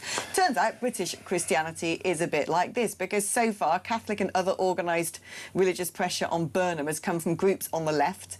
Almost 40 senior Christian, Muslim and Jewish leaders have written to him, urging him to rethink Britain's asylum policy. What a surprise. This is what is really interesting to me as a Christian, which is, how does Christianity deal with Islam? Because it came, you know, almost a millennia after the death of Jesus, about 900 odd years. And so the Bible doesn't have any reflections on what happens when Islam enters into a Christian country, how to deal with it, what it is.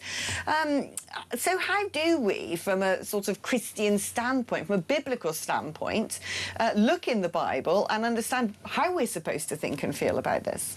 Well, the first commandment gives us the greatest indication of how we should deal with it. For you shall love the Lord your God with all your heart, with all your soul, and you shall have no other gods besides him. Right there is the distinction. So anything that purports to be another God, which is exactly what the Islamic faith teaches about Allah, because despite the Church of England saying it's, and the Catholic Church saying it's the same God, it clearly is not. And we must deal with it in that. So from a Christian perspective, the simple solution is rejection of it. Let's also talk about geopolitics, because what is fascinating, as you well know, Bish, I'm trying to work my way through the Bible. Old Testament's a bit of a tough read at times, isn't it? Wow. But I find the Old Testament so far one of the most fascinating parts, because, you know, it is a window into a society and a history which is having huge ramifications today. And I look at, for instance, what is going on in Israel, in the Middle East, surrounding Gaza. I was listening this morning to people talking about settler violence in the West Bank. And what is so striking when you go back through the pages of the Bible is the role of the Philistines, the word, of course, that the Romans gave to Palestinia, to, well, basically upset the Christians, because they were the arch rivals always of the Jews. And when you look back, and it meant, you know, you can go through the Bible, it's talking about settlements in Gaza and this, that and the other. And I find it very interesting, actually, that this idea that for a lot of people on the left wing especially, history began in, like, the 1930s when the Jews who have been scattered around the world, persecuted, finally returned to their homelands, which the Bible foretells. That people are saying, well, that was bad, that's colonialism, and that they just started the clock right there. But they would defend anything about, you know, a Muslim right to be in that part of the world. Well, I mean, the Muslim right is based on a territorial dispute. So if it's purely that, I'm afraid that Israel as a nation predates theirs by about 4,000 years. So I think they win the upper hand on that one. The Bible is a blueprint. Whatever part of life you're dealing with, whatever situation you're going through, whether it's geopolitics or something really personal, the Bible is a blueprint for how to live life. I look at geopolitics and I see in the Old Testament the effects of what happens when a nation turns its back on the God it serves. This is exactly where, sadly led by the Church of England, Great Britain is coming to a place of exactly the same as Israel when it was captured by the Babylonians, the Assyrians, you name it. There are multiple times when Israel forsakes God, and as a result, they see the wrath of God. And we in the United Kingdom, we're a nation that our entire way of life was founded on biblical and Christian principles. Our culture, society, politics, democracy, our institutions, our monarchy, for over a millennia. And what we've seen is progressivism try to break that down, to replace it, to create a moral vacuum in society. And every time there is a moral vacuum, it will not stay empty for long. Something is always trying to fill it. Sorry. Do you believe that we are seeing the wrath of God in the West now for rejecting the Christian God in the way that we have in the West, and for opening our arms to all sorts of other evil deliberately?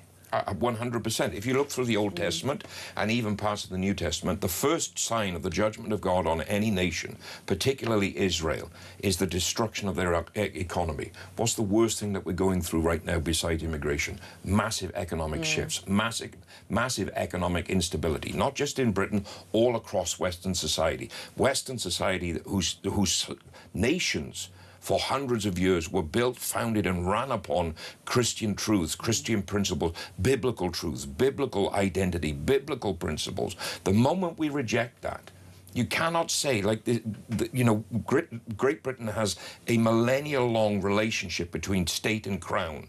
We have the last, in my opinion, defender of the faith, our late sovereign lady. Her son becomes king, and suddenly in the last 3 years, we've seen massive shifts. Yes. As a result of it. That is what happens when any nation that is built upon Christian principles or built upon biblical principles then turns its back on the God in which it claims to serve. We have seen it time after time after time throughout Scripture, which is why I say, doesn't matter what you're going through, the Scriptures are a blueprint for life.